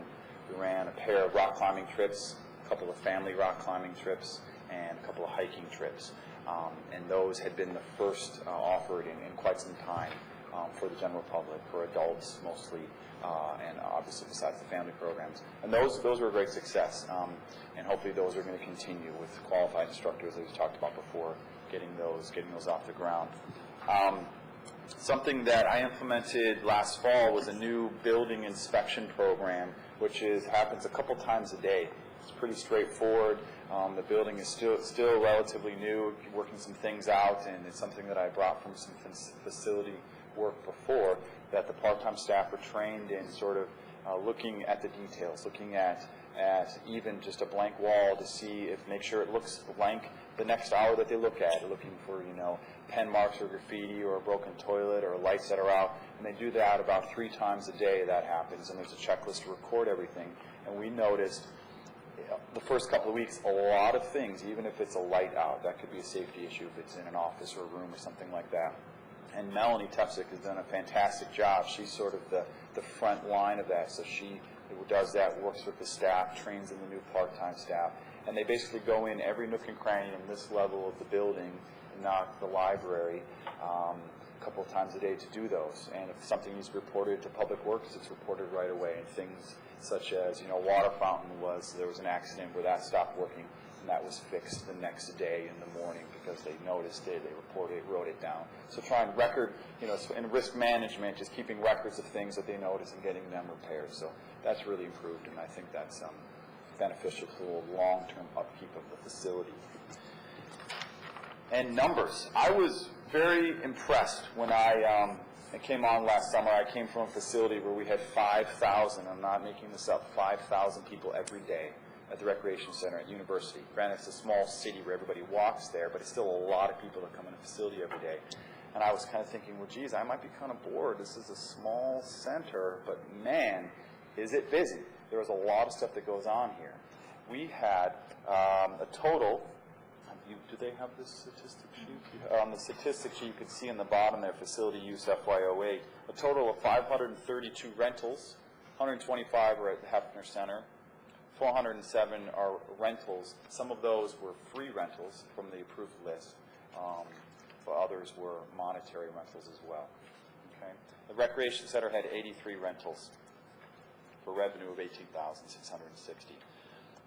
We also counted the room usage of the building, and it averages 10 uses a day. A use could be Friends of Sligo Creek meeting, or aftercare is doing painting in the art room. Any reserved use of this facility, we had an average of 10 a day.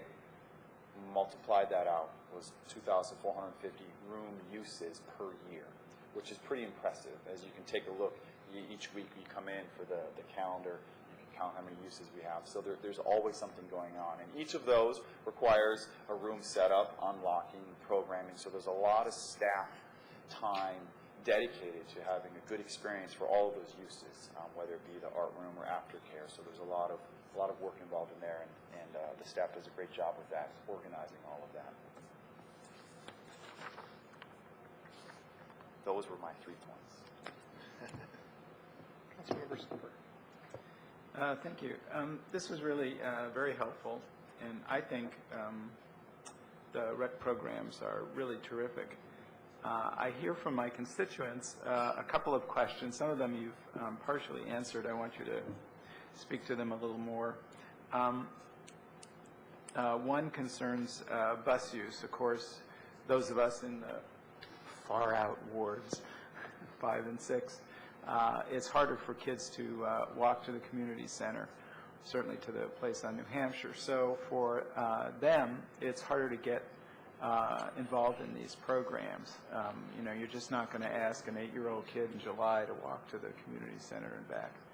And the same thing in after-school programs. It's hard to imagine a kid coming to the community center. So I really encourage you, and this is what I heard from my constituents, to explore using the bus for transporting kids from the outer reaches of Tacoma Park. I don't know exactly how that would work, but I offer that as a thought to work on it. The other thing I hear is questions about use of gyms and other facilities that are in the area. There are quite a few of them.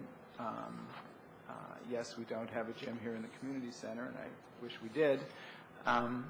But there are some similar facilities in the area, in the schools and so on. And while scheduling is an issue that I hear continually from folks asking about why aren't there programs in those facilities. The last one I heard about was more of a suggestion. I didn't hear you talking about any teen dances.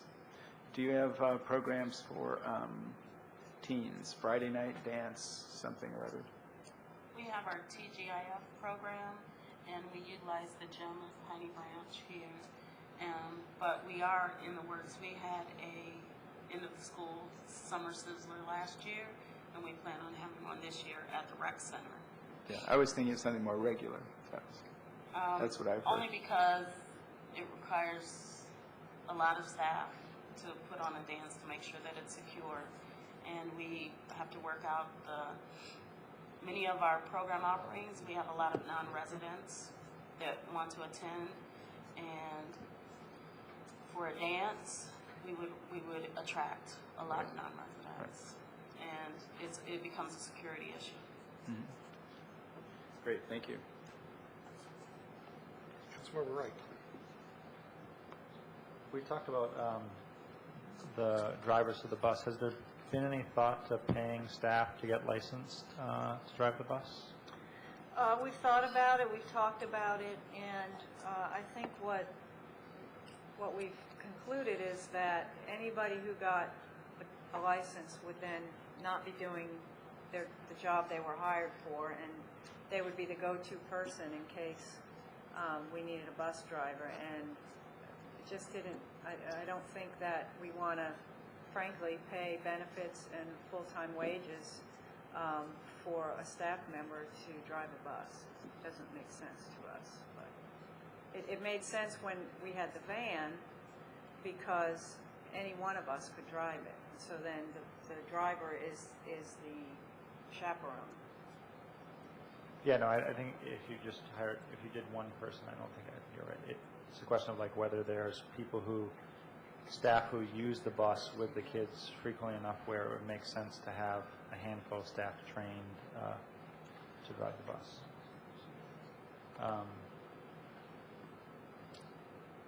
One question I had is related to this, goes back to this sheet. Either this is sort of a question of do we have this now, or with the new system will we have it? I think it would be very helpful to be able to see this along with the costs associated with each class, as well as the revenue that comes in from each class.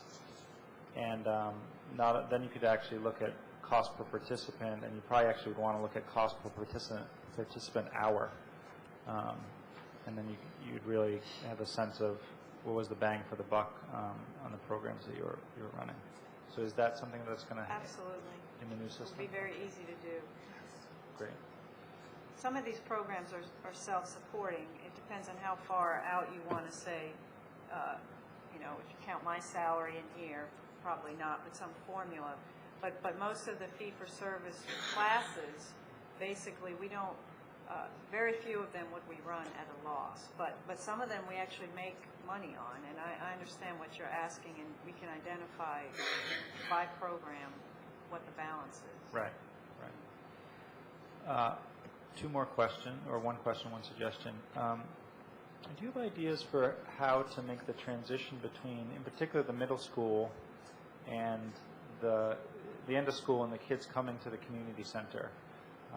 The police department now, because citizens have actually had incidents along Grant Avenue, the police department is frequently having an officer there when they can. And I wonder, that feels a little bit like just the stick approach, and sort of what's the carrot approach, or how can we engage those individuals with the rec department to make that transition go more smoothly in terms of the kids and their relationship with the residents that are living there. Any ideas about that? In my opinion, we've all been middle schoolers, and it's a different time and place. But after school, walking down the hill here, they want to socialize. They might not actually want to, right away. Some of them maybe want to play pool. Some of them might want to play video games. And those 2 rooms are phenomenal. But for the most part, they want the biggest enclosed area they can to just goof off, to just have fun, tell jokes, let off a little steam. Some of them want to go, shoot some hoops, maybe play some soccer or whatever. But they want an unprogrammed activity area, which becomes all the halls and open spaces in the community center, as it should be, because that's the only place besides the 2 rooms for them. So. But the walk down from school, I think many days we have a staff person outside, kind of monitoring. So the police are at the top of the hill, and we have a staff person at the door, kind of monitoring what's going on the walk down. But it is something that we have to look at. We haven't come up with any ideas. I read one of the citizens' comments about driving up a sea of kids, and I've had the same experience. And I've said to a kid, "Why don't you use the sidewalk?" And she said, "What sidewalk?" So it's like it's a very clueless lot of temporarily clueless kids after school. They're just like totally oblivious to everyone around them. And so I understand the sentiment from the people on the street. In fact, I'm meeting with the chief tomorrow to discuss this very issue. So I'm sure he has a great answer. Okay. And then just one suggestion, if you guys don't already do this, in the rec guide, it might be a good, and this goes to sort of the bus usage. Do we do this where we would show all the ride-on buses, maybe a map of the ride-on buses that get to the various facilities in the city already? So it would be just very clear, okay, if I want to go here, I just need to take X bus. Because there are a couple buses that, and if we adjust the 25 route, there would be even more, particularly as it went down. It already does this, I guess, as it goes around into moving forward. But I think that's just a great making that idea. very clear. We can do that. Councilmember Siemens. Thank you, Mayor. And I appreciate the presentation this evening. I've got a whole lot more questions tonight than Mayor Williams is going to give me time to ask, so I'm going to just skim the surface or hit the high points if I can. But in doing so, you have to indulge me with tell you a little story first. This week I had a meeting on Monday. It was a very important meeting, and at the end of the meeting I said, all right, let's all get together on Thursday, okay, at 4 o'clock. And so everybody checked their calendars, said no problem, they're going to, no problem with that time. So we got to the meeting today at 4 o'clock, and some of the people weren't there. So I called up one gentleman, and he said, well, I didn't know you wanted me at the meeting. And I was like, I asked if everybody could make it, and he goes, but I didn't know you wanted me to come. You didn't say you wanted me to be there. All right, and so I got off the phone and talked with some of the other people in the meeting, and some people agreed with me that they thought it was obvious he ought to be there, and some other people said, well, you never asked him. So I kind of feel like I'm in the same situation with the Recreation Department and that the council is. You guys have done a lot of good programs, a lot of good work, but yet I think there's a disconnect between what my expectations are and what you all are doing, and I don't know that it's your fault, and I don't know that it's my fault. I don't think there's a blame to be placed here. I think the solution is that this council should be more clear with our expectations so that you know what we expect and we can negotiate and discuss those things. And that's why I'm disappointed tonight with the amount of time that we have to talk. We can't really get to that level of detail. But I think it's important as part of this budget process that the council can talk about some goals for not just the Recreation Department, but other departments. You just happen to be the first one coming to the table. And so, Chief, I won't say it again when you get up here.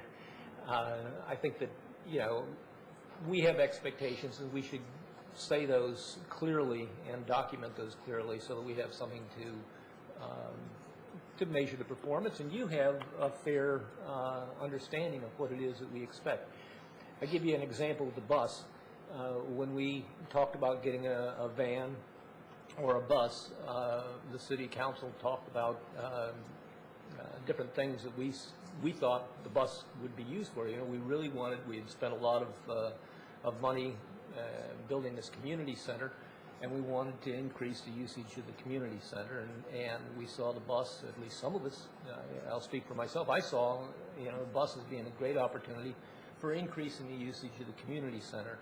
I certainly sympathize with Councilmember Snipper's comments about, you know, the residents in his area not being able to come here. In fact, Ms. Hademan, you talked about that you know, a lot of people all across the city aren't able to come here because they don't have the resources to take the bus or to drive here, and it's too far for many of them to walk.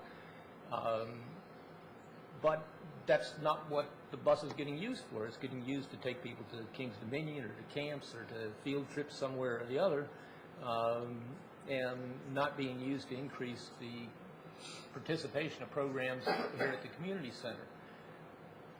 I don't blame you for that, because although I thought it was clear when we were talking about it, maybe it isn't clear, and so I think the council needs to identify these, you know, what our goals are.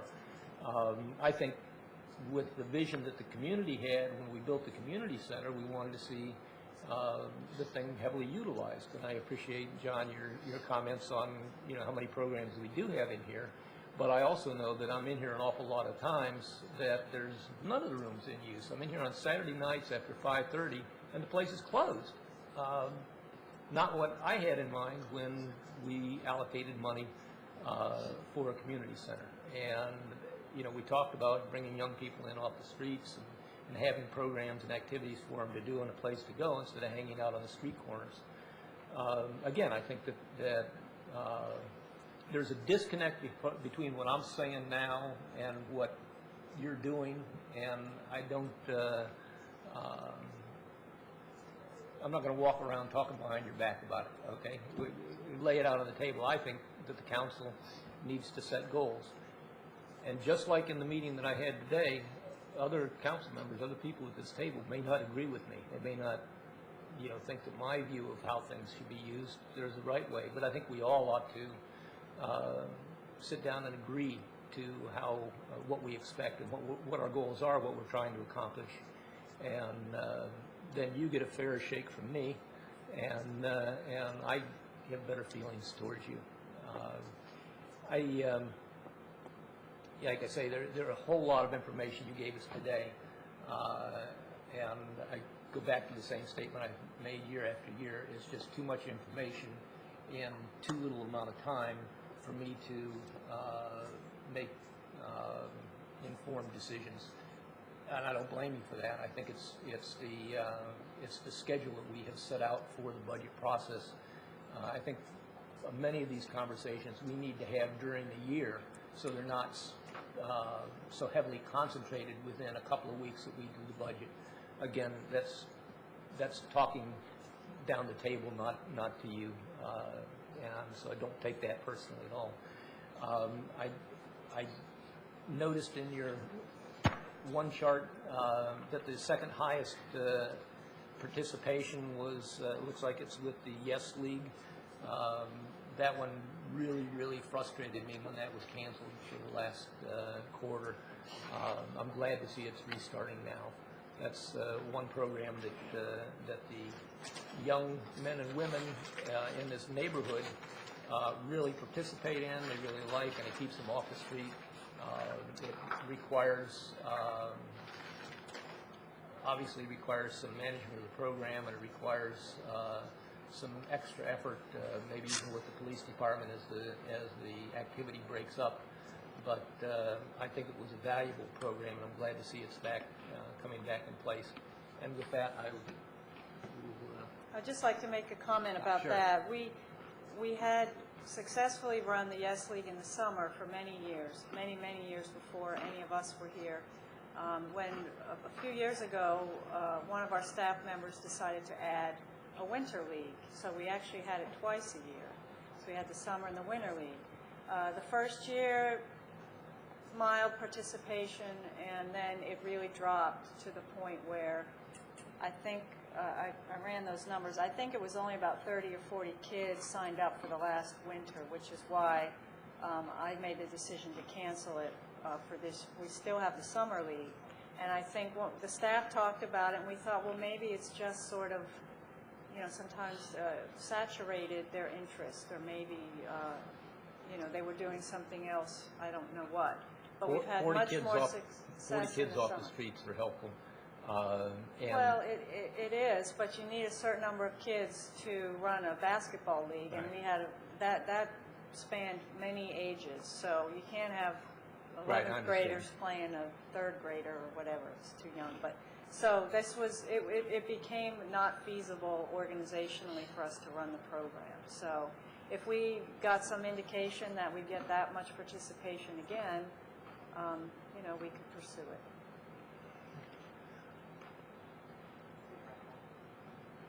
Did you have a comment? No, just before you wrap up, just wanted to call to the council's attention, we are running out of time, but the intent with these sessions is also to talk about any capital items. I did want to draw the council's attention. I don't know that you need to talk about it. They're pretty routine. But in the CIP, there are several items geared towards the recreation department, a replacement treadmill or replacement recreation van, and some security measures up at the New Hampshire Avenue Rec Center. So we're getting ready to move on. I just wanted to flag those for the council. Certainly, if you have any questions about those items, please just send those to me. Okay. And we'll have a budget session purely on capital? No, they are being covered as part of each departmental operating budget. That's a change. No, we did it last year. It is indicated in the cover sheet. So that has been the practice since I've been here. Could have fooled me. Councilmember Stevens. I just wanted to leave on a positive note, and I really do appreciate the change in the maintenance of the community center here. I think, as John mentioned, it's noticed that when things get broken, they get fixed. The painting, everybody wasn't enamored with the colors that were selected, but I think it really helped to brighten the place up. And I don't think you'll pick a color that everybody will like. But I think the condition of the rooms is much improved, and I really appreciate that. Thank you. And we'll wrap this up. Let me just say that the newly formed and more official Recreation Committee, I know, is ready, willing, and able to be involved in all of this, and the chair and the vice chair of the committee have been here for this discussion. And thank you. And the council will be happy to have some further discussions with the Recreation Department through the year and continue to work to partner to improve recreation opportunities for everybody in the city. And thank you. Thank you. We'll look forward to it. And we'll take about a 2-minute break to shift everybody around, and then we'll go to the discussion of the police department budget.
clear in where we're going with the department and what programs we have and where we're going with the budget. I'll give you a short statement on our outlook on the budget this year, and then I think in response to what Councilman Seaman said, we'd already planned to give you the opportunity to ask us questions on issues that you want to bring up, as opposed to us telling you about. I think you're quite aware of the programs that we have in the department, and I think the budget package, it speaks for itself.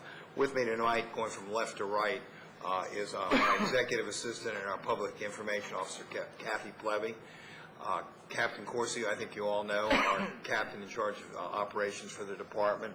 Lieutenant Sipperly is in charge of the Criminal Investigations Division. Lieutenant Bowers is in charge of patrol, and Denise Pullitt, who's in charge of administrative services. Our budget this year has no new positions, and our programs are basically the same as last year. This will be the first time in the history of the department in 9 years we go into a budget with every position filled with one officer over complement, which you'd authorized earlier this year. Our authorized complement being 41, and we are now at 42. I would also add that we have people on a waiting list to be hired tomorrow if we need be for both dispatcher and for patrol officers. So we've now established a list which allows us to hire, and when vacancies come up, the other person's not at the door before we're already making a job offer to a new person so we can keep the vacancies filled. What is unique about this year's budget is that in the past we were always down multiple positions. We weren't at full strength. This will be a test to see how we operate with full staffing. Our main priority in the department today is reduce crime in our city and to make our citizens feel safe. When a department is at full strength, you expect productivity to rise. I can say that our criminal arrests are up along with our case closures. Our partnership with the Metropolitan Police Department, the Montgomery County Police Department, and Prince George's County continues to lead to more arrests and case closures. Drugs continue to fuel crime that occurs in our city. As a result, our drug arrests for dealers continuing to deal in drugs here in the city continues to rise. Just yesterday, we made 3 arrests and arrested 3 dealers here in the city. Our officers are making numerous arrests. The visibility of our officers in residential areas continues to be a priority. We are expanding our bike patrols to meet that goal. Our efforts in traffic enforcement continue to grow, as it evidenced in our S&I report to you each week on the different projects we're doing. I continue to emphasize accountability and responsiveness to our community. With me tonight, the command staff shares this vision and the hopes that we can strive to improve the quality of life in our city. And I'm going to cut it off at that point to take your questions. I will first address Councilman Wright's 2 questions he brought up earlier. Do I have enough in my budget? I believe I do, and I think this is the year we'll find out with full strengthening, do we have enough people? Do we have enough to do what we need to do here in the city? We have never had that in 9 years, so it's hard to evaluate a department that operated 8 or 9 positions down, dispatchers down. We're now at full strength. We can see what we can do. As you see in our evidence of our product that we put in the package, the programs we intend to fulfill us with our officers on the street, bike patrols, traffic enforcement, more walking patrols. So we think the visibility will improve, and obviously we can do a lot more. All our positions are filled, all our vacancies within different spots in the department, so we'll make a difference. So this will be the year to find out, are we where we need to be, or do we need more? And I will not hesitate, as a manager will tell you, if I think I need more, to come back to you, because the safety of our citizens is a priority. The Grand Avenue issue, which has been brought up in both, we have put officers in a detail, and we're going to continue to do it.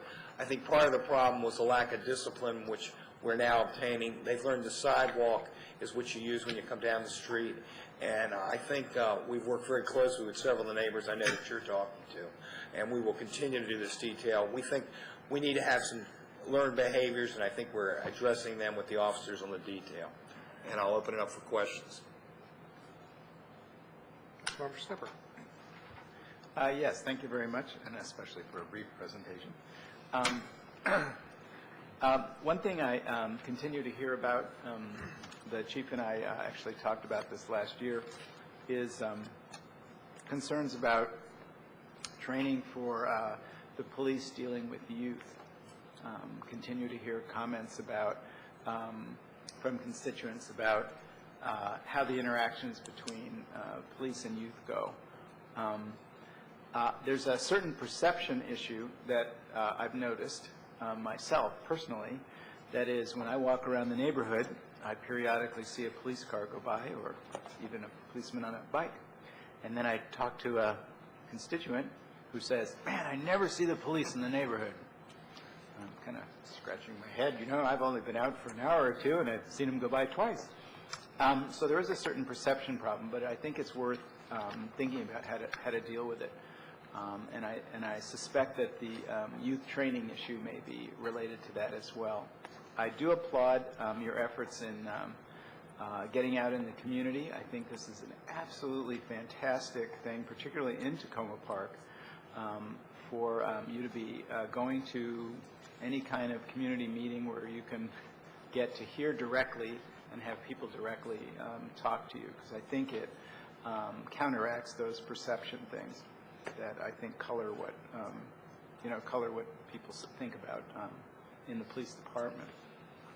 I'm really glad we're fully staffed. This has been a long time issue. I've lived in Tacoma Park a long time, and you know, it's been a thing of, well, I don't know whether we have the right number of police, because we're never up to what we think we're ought to be. You know, so this is really a new thing, and I'm very pleased to hear that.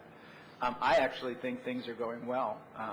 I really appreciate the additional communication that we get. It is a little unnerving to hear about, you know, auto thefts or a shooting has happened just a few blocks from where I live in Ward 5. Nevertheless, the police were extremely professional about it. Shortly after it occurred, I stopped by in the neighborhood, and you had staff there who were providing the right kind of feedback to the public. That is, assurance, no information that would, how would I put this, that would alarm people. At the same time, it was clear that you all had the situation under control, and I think that message was really well delivered. I was very appreciative to see that.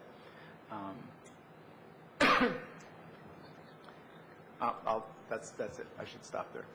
Thank you. Councilmember Wright with a full mouth. Hoping someone else has some questions. Well, I can go first. Why don't you go first? All right. First, I just want to reiterate where I think everybody is feeling really positive about where the department has been going, the full staffing, the ability to ramp up the communications to the community and being very proactive about it. I think it's been wonderful, and I think the results will continue to there will be increased cooperation with the community, having that information, understanding how they can cooperate with the police to improve safety. I have a couple of observations, a couple of questions, and some of them have to do with our budget book. So as I go through that one, you may want to use that one if I'm referencing a particular page. One thing I wanted to note on our cover sheet is there's a little bit of discussion about the installation of speed cameras, and spreading that statewide was one of the Maryland Municipal League priorities for this year, to get legislation for it to go beyond Montgomery County, and I'm sorry that didn't happen. I'm glad that we're in the pilot program with Montgomery County so that we can implement those. I think that would be very helpful, but that was kind of left up the last day, even though it was the governor's priority, and MML and MACO to make it happen, that Senator Pipkin basically made it go away for statewide. So I hope that the rest of the state will have the opportunity to see how can help them, and I look forward to our implementation. And I appreciate, Chief, your efforts in coming back with the data that made it very clear how we could implement it.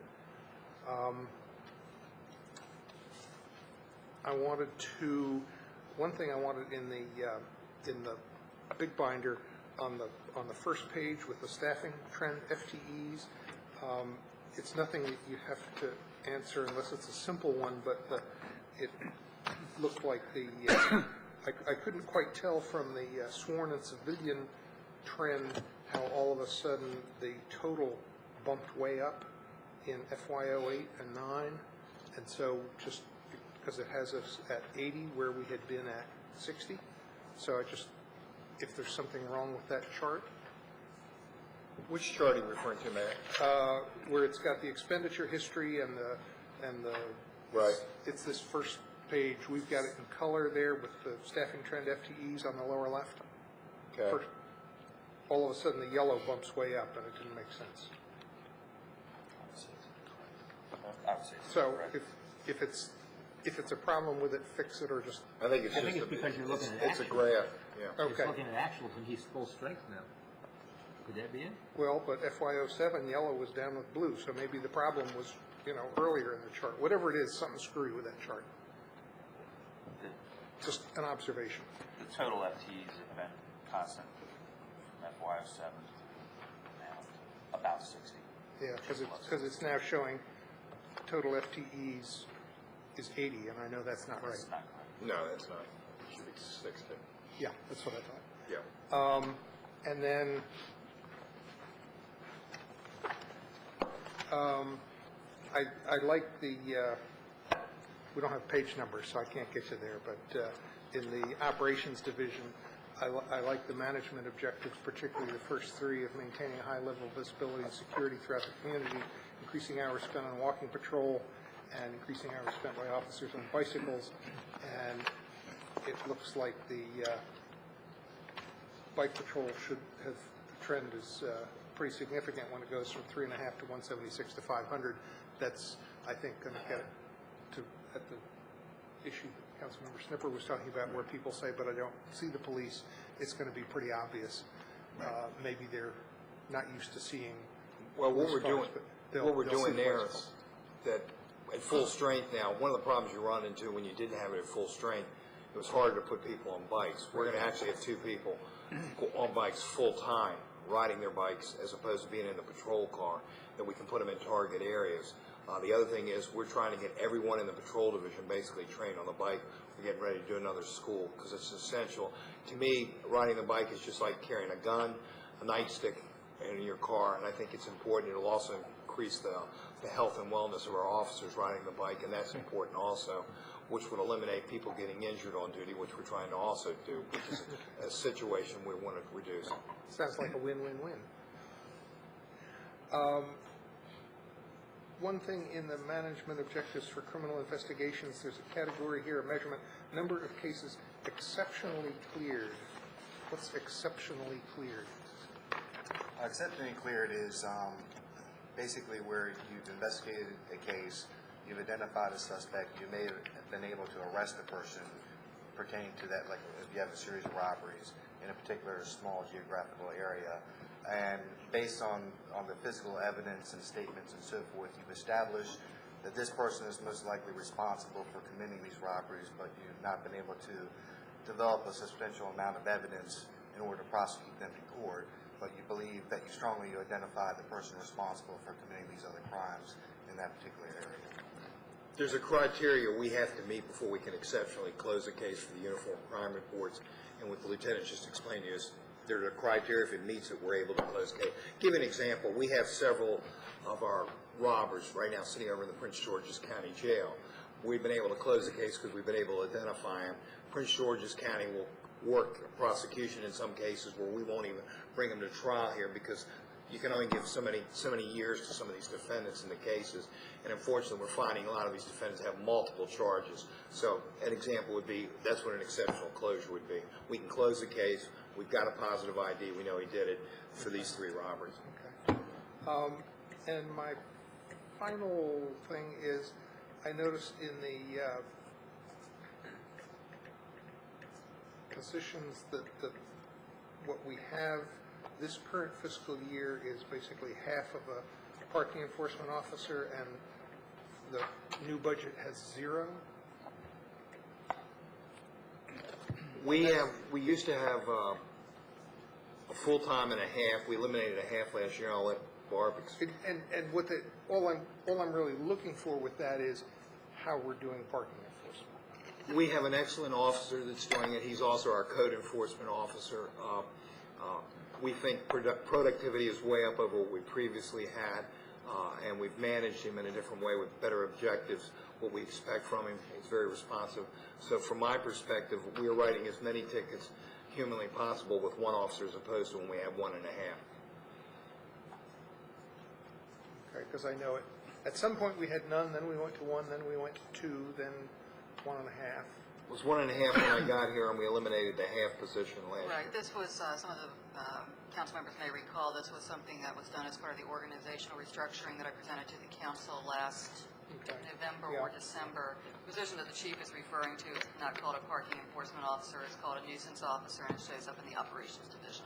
Okay, good. Councilmember Wright, followed by Councilmember Reynolds. First, I would say a big thank you. From my perspective, I think you're doing a great job. Every time I talk to any constituent about their interaction with an officer, how quick response is, your willingness to come out to numerous community meetings in my neighborhood, a big thank you. I'd also say that I'd like you to express to the officers on the street, my own brother's a police officer, and I appreciate their putting themselves in harm's way so that citizens aren't in harm's way. Do have a question about the community relations officer idea that we had as part of the Safe Tacoma discussion, and just want to check in and make sure you feel like that isn't a position that you feel like you need at this point, or hear your thoughts related to that. Well, I think my thoughts at this point are we're going to work with Safe Tacoma. I can see the value of the partnership there. Stephanie, I have an excellent working relationship. My priority right now is reducing crime and increasing safety in the city. And I've had this conversation with Manager Matthews on multiple occasions. With the people we have now, we're going to concentrate on reducing crimes. There are other programs that will fall in place, especially with being at full staffing. No, I did not request it, and we're going to go forward with what we have right now. I think it's important to figure out what we can do for the first time in almost in the history of this department with full staffing and how the programs will work that we have going. If your perspective on that changes, definitely bring it to our attention. Yes, sir. And so we have 42 sworn officers now, and that's one over fully staffed. Is everyone on the street, or do we have anyone out for injury at this We have point? one officer that, due to personnel issues on administrative leave. That's why we've had the one hire over. One thing I would be helpful, not in any sense of urgency, but to have the crime analyst come before the council with you and maybe explain. I'd be really interested to see some of what she's uncovering in the analysis she's done, and I'm sure it's been very helpful to you guys on the street. I think it also, to the degree we can use it to inform our constituents about really what's happening around crime and help change that perception, I think that would be a good idea. So breakdowns around ward or even by neighborhood, there's sort of, in my neighborhood, there's kind of 3 or 4 distinct neighborhoods, and if we could have crime statistics by that, and really, because people say, oh, there's a crime wave, and if you look at the statistics citywide or even by patrol areas, you don't get a sense that there is. So to be able to show that by how people kind of view their communities, I think might be helpful in allowing us to help you guys change that perception, because I think people are quite a bit safer than they think they are. Some of that has to do with the great job you're doing in the sense that, a year and a half ago, people didn't know an hour later or 8 hours later that a crime had occurred. I think we should keep doing that, but it does take a while for people to get used to that, and I think before people, ignorance was bliss. They didn't know necessarily that a crime had occurred. So I think that information could be helpful. Let me address what we're doing in that. We are putting a lot more information on the website. We're in the process of redesigning our webpage to make it more user-friendly and eliminate some of the stuff that's old and needs to be changed. So that's an ongoing project, and it's one of my goals this year to make it more up-to-date. Our crime analyst is putting stuff out, and we try to put it out as quickly as possible. She's been in multiple trainings over the last month, and we just got her back, and we've just made a decision to go forward with some software which will improve the products that we're putting out. You're going to see more and more of the stuff she's doing, and it will continue. We'll be sending it out to all of you. Actually, Councilman Berry saw a product we put for the meeting this morning we had, which broke down the area where he represents in Ward 6, some of the problems that are occurring out there, and it broke it down by crime. So we are able to do that, and we'll be doing that on a more regular basis for you. But as I said, we've had her in a lot of training. We have a talented crime analyst that we're very pleased with. We're doing everything to continue to upgrade her skills so she can report to the community. So you will be seeing more. Great. In any of the training or conferences you've gone to, what's your perspective that you gained on the use of segways? These devices that instead of bicycles, a lot of times communities are using them. If you have a thought or perspective on that, if there's I've read a lot on it. I would tell you right now, my thing is to get our officers on bikes and get the bikes out there before I go to something like Segway. I think the bikes get us around. We're in a small enough area you can do a lot here in the city. And we've seen how fast somebody can respond from Old Town down to the middle of here. So bikes is the way I'm going at this point. I have seen Segways. I've looked at it. I don't think it's something we need right now. But we continue to look at all new ideas. I'll be the first to tell you, if there's a new idea out there that I think can help us here in the city, I'll steal it in a minute and use it. And, obviously come up with something. And then this question is not really budget related, but a constituent question recently. The park that's over in North Tacoma on Chicago and Philadelphia, it's actually a county park. If we get a call, because what they've been saying is, I feel, there's someone in the park, they're making noise, and I call the Capitol Park Police, and it takes them forever to come. If a resident has a complaint, are we allowed to go into the park to deal with that complaint? Yes. Yeah, if people call us, we'll respond. I mean, the parks technically is park and planning, but we have an agreement with them that we will respond to calls because you're right. You call park and planning, you'll wait for a long time. No offense, but they just don't have enough officers. The parks are a priority. It's one of our things on patrol that I expect, and we get a report on it each night. They're expected to check the parks. There have been issues in the park since I've been here, and we've made it a priority. With summer and spring, with the warm weather now, we're going to get more calls. Right. And we're actually, the manager and me are going to look at some of the priorities in the park to see if we need to upgrade some of the rules and regulations. And I am meeting with Deborah on some of the issues that are occurring in her department tomorrow just to get ready for the springtime. And do we do the patrols of those parks, whether they're a city park like Jackie or whether they're a county park like the one at... Same patrol. It's on a list. I have a list that each officer carries with him in his car, and he's expected to do that as his regular patrol. Okay, great. Thank you very much. To the extent you can you share what the bike beats are going to be, or will there be bike beats? I couldn't hear you. To the extent you can you share where the bike beats will be, where guys will be or gals will be riding the bicycles? Where I want them to ride is in the Old Town area, down in the New Hampshire area, and back in the residential. They're going to work the whole city. The biggest thing is the visibility in the residential areas. Bikes can be a lot more secretive, so to speak, and can come up from behind. When we get hit with robberies and burglaries, one of our discouragements is we don't get enough calls on suspicious people. They're staking out before they do these burglaries and robberies. We think the bikes will be more visible back. And then the other thing is, my thing I've been emphasizing, walk, talk, and smiling. You're on a bike, you're going to talk to people. You don't have that window up. It's going to force sometimes our officers who are a little shy from speaking to get out and talk to the community. So they're going to be working the entire city and concentrating on different areas where the issues and problems are. Great, thank you. And if they've just gone up a hill, it may be a little harder to smile. Councilmember Stevens. Thank you, Mayor. And thank you all for coming here tonight and staying for the late hour. First of all, I'd just like to thank you and the men and women of your department for the great changes that we've seen over the past year. Really appreciate your leadership, but also the work of the men and women in the department. I think, we've heard some of the topics discussed here, and I won't go through it again in the sake of time, but things like the attention to our parks and many of the other things. Just see so many changes in the department. Really appreciate it. Thank you. I had a couple questions, but they really don't relate so much to the budget plans for what's coming up this next year, but kind of curiosity about how some of the big expenditures have gone that we approved in recent past. I see some new police cars coming in, and I noticed some color changes too in some of the unmarked cars. I just wondered if you could speak to that a little. Well, That color right there. you don't like my car, Mayor? No, I didn't say that. Just noticed. One of the things, we obviously have a car replacement program, and one of the things we're trying to do is 6 cars have come in. They're marked and unmarked. We're going to multiple colors because every unmarked car we had before, till a couple of years ago, when we started buying the Tauruses, is white, and it's quite obvious it's a police car. So we're trying to get cars that don't look like police cars, which increases our ability to be covert in the neighborhoods that we're working. Our CID officers have got colored unmarked cars for the first time, and it's going to make a difference in what we're doing. So that's the really only change.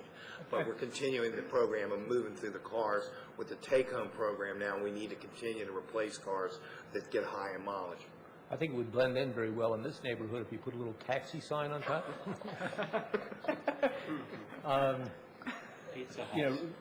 Recently, several months ago, the council approved the purchase of tasers. I see most of the officers walking around now with tasers on their weak side. And I just wanted to see whether that's been a benefit to the city, if you're happy that you did purchase those, if you feel they have protected the officers from injuries. Well, I think it's reduced the use of force incidents. I think the people on the street, especially the element we deal with on a daily basis, know that we carry them, and it's a deterrent. We're into the 5th month of the year, and I believe we just had a use this week, which is probably the first one of 2008, and I think that points out it's a deterrent. We've had less use of force incidents this year, and I think it's because of the taser. It also gives our officer a tool, especially in today's society. If we can, it's one less step before the deadly force, but I think it's been a deterrent. Use of force incidents are down, and the use of the taser has been, like I said, once in 5 months this year. So obviously I think it's working, and I think it was a good tool for the department. It makes our officers feel safer, and it makes the community feel comfortable that when we're dealing with people. Can you describe just briefly what happened with that incident? It was an incident the other night. We had a large disorderly crowd of people intoxicated down in the New Hampshire corridor, Langley Park, and they were breaking up fights, and one of the people was disorderly. He was asked to stop. He ran. He turned around, stuck his hand in his pants like he had a weapon. He was asked to withdraw his hand and surrender. He refused and was menacing towards the officer. One shot from the taser, and he admitted that he had refused to obey the order, and the reason he was hiding drugs, which he was arrested for, along with resisting arrest. Okay. And how about discharge of firearms? Have you had any of those this year? We even have one since I've been here in 14 months, and hopefully it'll stay that way. Praise the Lord. Thank you. Councilmember Berry. Yes, Chief. Following on our conversation this morning about the New Hampshire corridor and the crossroads, people still in the area complain, and it was in the survey, that they feel unsafe in the area, especially at night. Some also feel unsafe during the day. This may be, of course, a perception that does not fully reflect reality, but from the pile of papers you showed me this morning and all of the various criminal incidents that you have been arresting and investigating there, it does appear that there's a disproportionate amount of criminal activity going on. I'd like to ask, what's the plan in general for that area in trying to reduce the incidence of crime? Well, our plan, I mean, you've seen how many arrests. We've got some of our, not that all our officers, we have some of our more aggressive officers down there that are experienced because of the nature of what we're dealing with down there. We've been concentrating.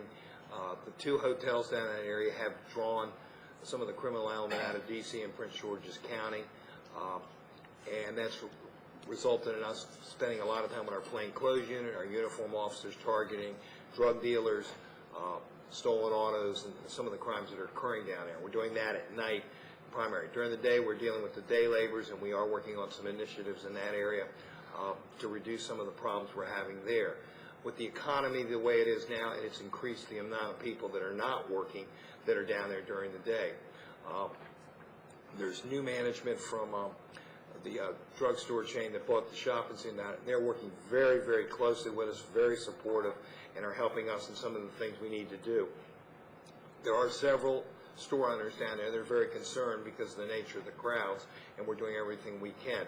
The perception, I think, is true, Councilman Berry, that there is some concern when you see some of the people that are there during the day and at night, and that's why we're spending a lot of time down in that area, concentrating on that area. The officers' risks speak for themselves, and we're going to continue to do that till we clean it up. And I think it can be, it's not going to be something done overnight.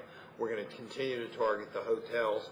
The managements there do work with us. Unfortunately, the low price for rooms seems to attract an element that obviously we don't want in our city.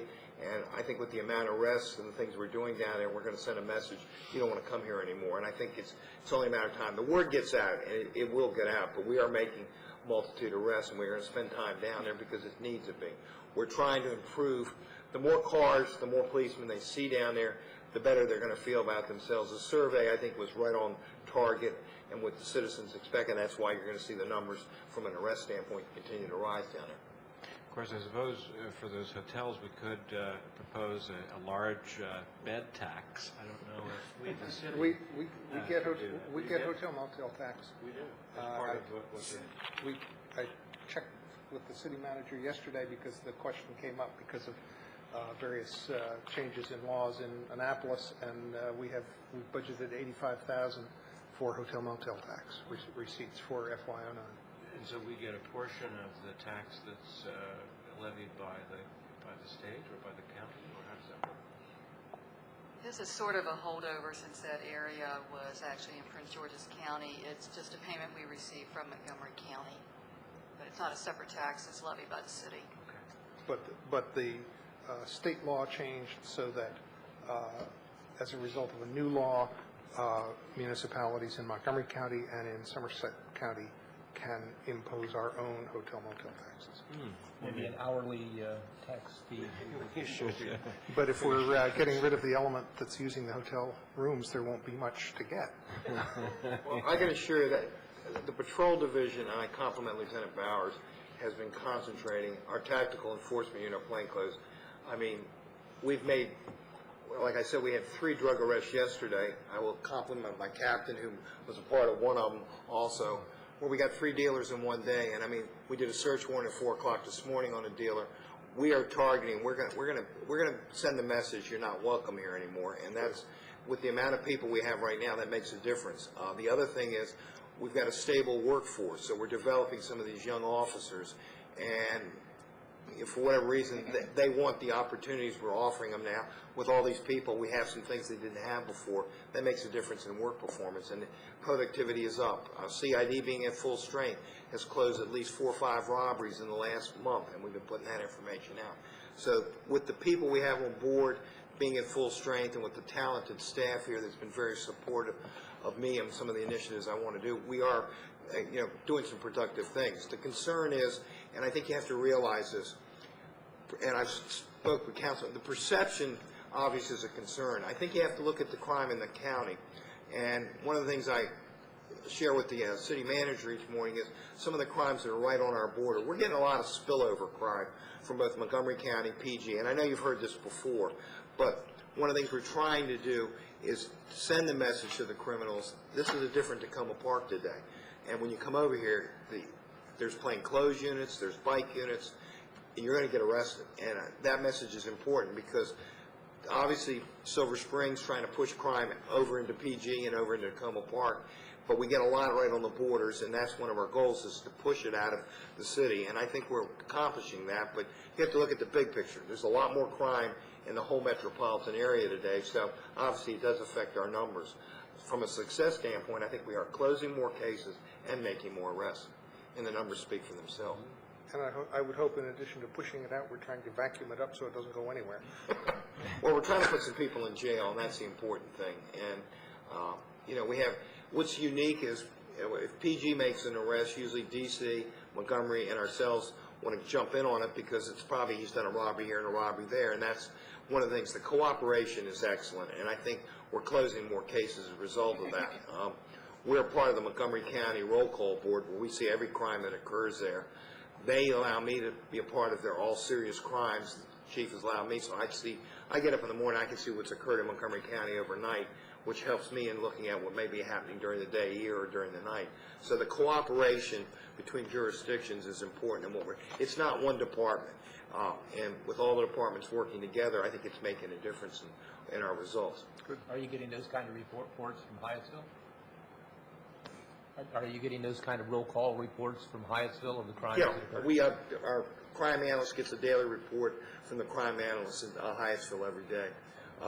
And I think, if you looked at what happened last weekend in PG County on the other side, they had 2 murders. The problem you got is all it takes is somebody crossing the street and they're in the city of Tacoma Park. The good thing is we've been able to keep them on the other side of the street. And we want to continue to do that. But they've got some serious problems down there, and we work very closely with them. We talk to them. Kevin Davis, the commander, comes to the same meetings I go to, and obviously we're part of CSAFE, which is important, and it's making some differences. But the problems on the PG side is probably the worst, and it's been. They're doing a lot of things, but it's still the busiest district, and it has the most crime in Prince George's County still. This is maybe in reference to the so-called broken window effect, and I know that you've been very helpful, your whole department has, in pointing out street lights that are out and getting those reported to PEPCO in a timely manner. But there are other things, too, associated with that effect, especially over in the Ward 6 area, and some of it has to do with graffiti, some of it has to do with properties that are kept in very bad shape. Some of it has to do with cars with flat tires that sit there for days and days. Is it too much to expect, or maybe you already do this, but is this something that you feel would be appropriate for your officers to do, would be to monitor some of these things that clearly affect the quality of life, especially since we only have 1 or we have 2 code enforcement people, but they can't be everywhere. And if there were a way to report these things in a more timely manner, especially since neighbors don't seem to want to report them themselves, maybe for fear of retribution for their neighbors, or they just don't care, but it does have a negative effect, I think, on people's perception of their public safety and of the quality of the neighborhood in general. Well, I think it's been a concern of yours since I came on board, and we have addressed it in certain respects. We're working very closely with businesses. When the graffiti's there, we obviously make sure it gets removed as quickly as possible after we get our pictures and do a little investigation in each incident. We are working with the property owners who have been real good with working with us if there's a problem with a property. Back on the residential streets, my patrol commander will tell you how much I expect abandoned autos, cars that are sitting there. If we're doing our patrol the way we expect them to do it, you're going to see it, and we want you to take care of it. The big problem, and you just pointed it out, for a lot of things here in the city, our citizens don't call us. We want them to call us. We want them to get involved. I mean, so many things. I mean, I think I sent something out. We had 6 cars broken into 4 weeks ago. Every one of them was unlocked. Every one of them had stuff in it. And I've been preaching since day one, and I know this command staff has been doing it long before I got here. Lock your cars. Don't leave stuff in it. And it was in a ward where I have spent more time than in other places talking to them, and it drove me crazy when I saw six larcenies. No excuse. We need our citizens to work with us and help us. We had a burglary the other night. The same old thing. Ran after the store, left the windows wide open, and somebody had to see this individual. That's our frustration is we want our citizens to partner with us. They need to get a little more involved. I can't believe they're not looking after windows. Yeah, but as you say, but if you see, the other thing is, it would defend what I'm saying. They don't see cars in the neighborhood. Well, they don't see criminals either, so it works both ways. Exactly. And I think, and you just pointed it out, by the stability of the workforce, low turnover rates, getting officers out of the cars, I think that's going to have a real positive effect as we go forward. And then finally, I noticed that there's a big, fairly large jump in the number of fines and fees that you're proposing for 2009. It's going to go from 163,000 in FY08 to 220,000. Speed cameras, if we get them Oh, installed. these are the speed cameras. Okay, gotcha. That's the revenue generated from that. Okay. And parking permits, it's another 1,000. And as I mentioned to Barb, I thought, since I pay one of them, it's one of the best bargains imaginable. And although I don't want to necessarily ruin the bargain for myself, and God forbid anybody else, it may be a source of a little bit of extra revenue that we might generate. But anyway, in closing, great job. Thanks so much. And just prior to closing, remembering the admonition from the city manager on the last item, looking at the capital program, the proposal for FY09 is to replace the speed trailer. That's getting a fair amount of use and worth replacing. We have places to put it. The speed trailer we have is DOA. Therefore, it's not being used. Therefore, the new one would be used. It's not very old. I would have it, huh? It's not very old. No, it isn't. No. I would tell you speed trailers, from my experience, and I went through this in Front Royal, you get what you buy and what you pay for. You need to make an investment for something that's going to last. And something. Today they have computers in them. You get a lot more information, which our citizens would be very interested in seeing. I would have it out every day of the week because there's different neighborhoods that would just make a difference. People have no clue whether there's a cop there or not, whether they're recording, but it is a deterrent, and I think it's important to have one. We've had one in the city before. When we've had it out there, we get a lot of positive praise from our residents, so that's the reason for that in the budget. Okay. The other one is dead. Okay. What And exactly is a speed trailer? Just my. it's the one that says you're going 35, or you're going 85. Portable radios, we have something coming up, and we had some communication from somebody about ability to use Johnson radios on the Motorola and the vendor. We've already addressed that with with the system we're on now with Montgomery County. The Johnson radios are not compatible for what Montgomery County system that we're on. Okay. And that came up a week ago. The gentleman called me. Ed spoke with our Montgomery County counterparts because we're on their system. We asked them, could this be done? It cannot be done. It's not compatible. Okay. Are we going to need a waiver from the nuclear-free zone for that? We have one that I think we have the blanket waiver. We have one that's a continuing one. Yeah. What you got coming before you Monday night will be a continual program to replace, just like our cars, and having a little better maintenance program on them. With this many officers now, before you're talking 30-some officers, now we got 41 officers, so we've got a lot of portables out there, and portables, in the nature of the job, they get dropped, they're out in bad weather, and we want to have a good program. We replace them on a regular basis with a maintenance contract in there, so it's much cheaper to have a contract to repair them as opposed to what we've been paying when we had to send them out to a contractor. So what we're trying to do, like everything else, is have it on a cycle. There was some discussion a while ago. I know that 800 megahertz might not be the band because of the interference from cell phones. We haven't had any problem with it. Our system still works, and that hasn't been an issue. Hopefully, with everybody in basically Maryland on our system, that hasn't been an issue. Okay, and how do these radios then also work with the new Prince George's County frequency? Prince George's County, we can do the newer ones we'll be purchasing will have the 700 bandwidth to accommodate talk groups on that 700 megahertz system. PG's been the slowest in getting on board, where everybody else, like Montgomery County, Rockville, Gaithersburg, Maryland State Police, Frederick County, all of them are on our system, and we can talk with them at all times. And Chief, there's a question about disabilities. Obviously, police work is an interpretive dance, and it involves, a lot of sometimes bodies hitting other bodies, and as a result, people get injured. But we as a body naturally are concerned about the number of disabilities and the financial implications of all of that. Is there a way of managing to reduce the number of folks going out on disability? Since I've been here, we've had 3 disability retirements. 2 were non-service, 1 was service. One of the things we are looking at, and I have a couple proposals on my desk, is for a health wellness program, making sure our officers are in better health and being able to work out, and this is something we're going to look at this year. We are evaluating people that when we put them in programs that they're capable of participating in the program that we put them in so they don't get injured.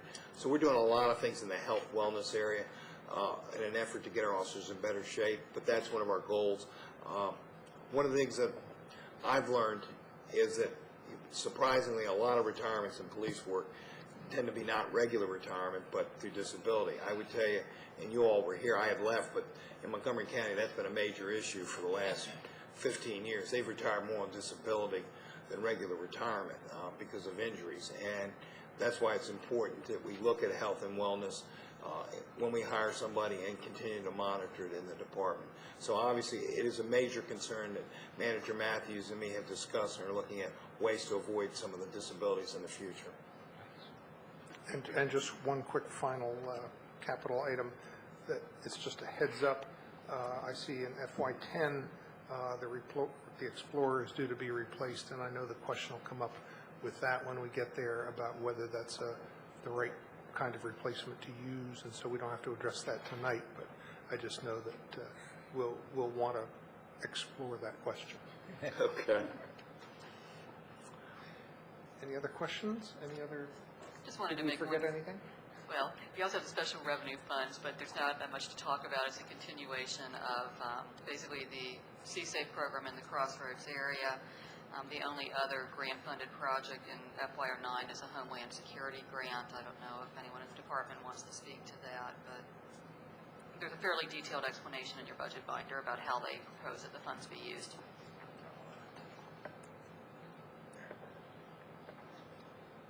Well, let me just say, we appreciate the support of the council and the manager.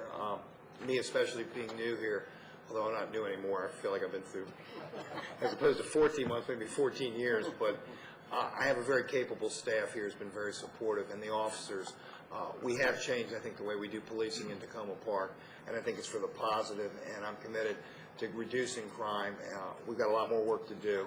It's not something you can do overnight, and with your continued support, we will continue to be responsive to you and the community and making us a better place to live and feeling safe. Thank you. Thank all of you. Thank the department. We're adjourned. Your voice out. Yeah.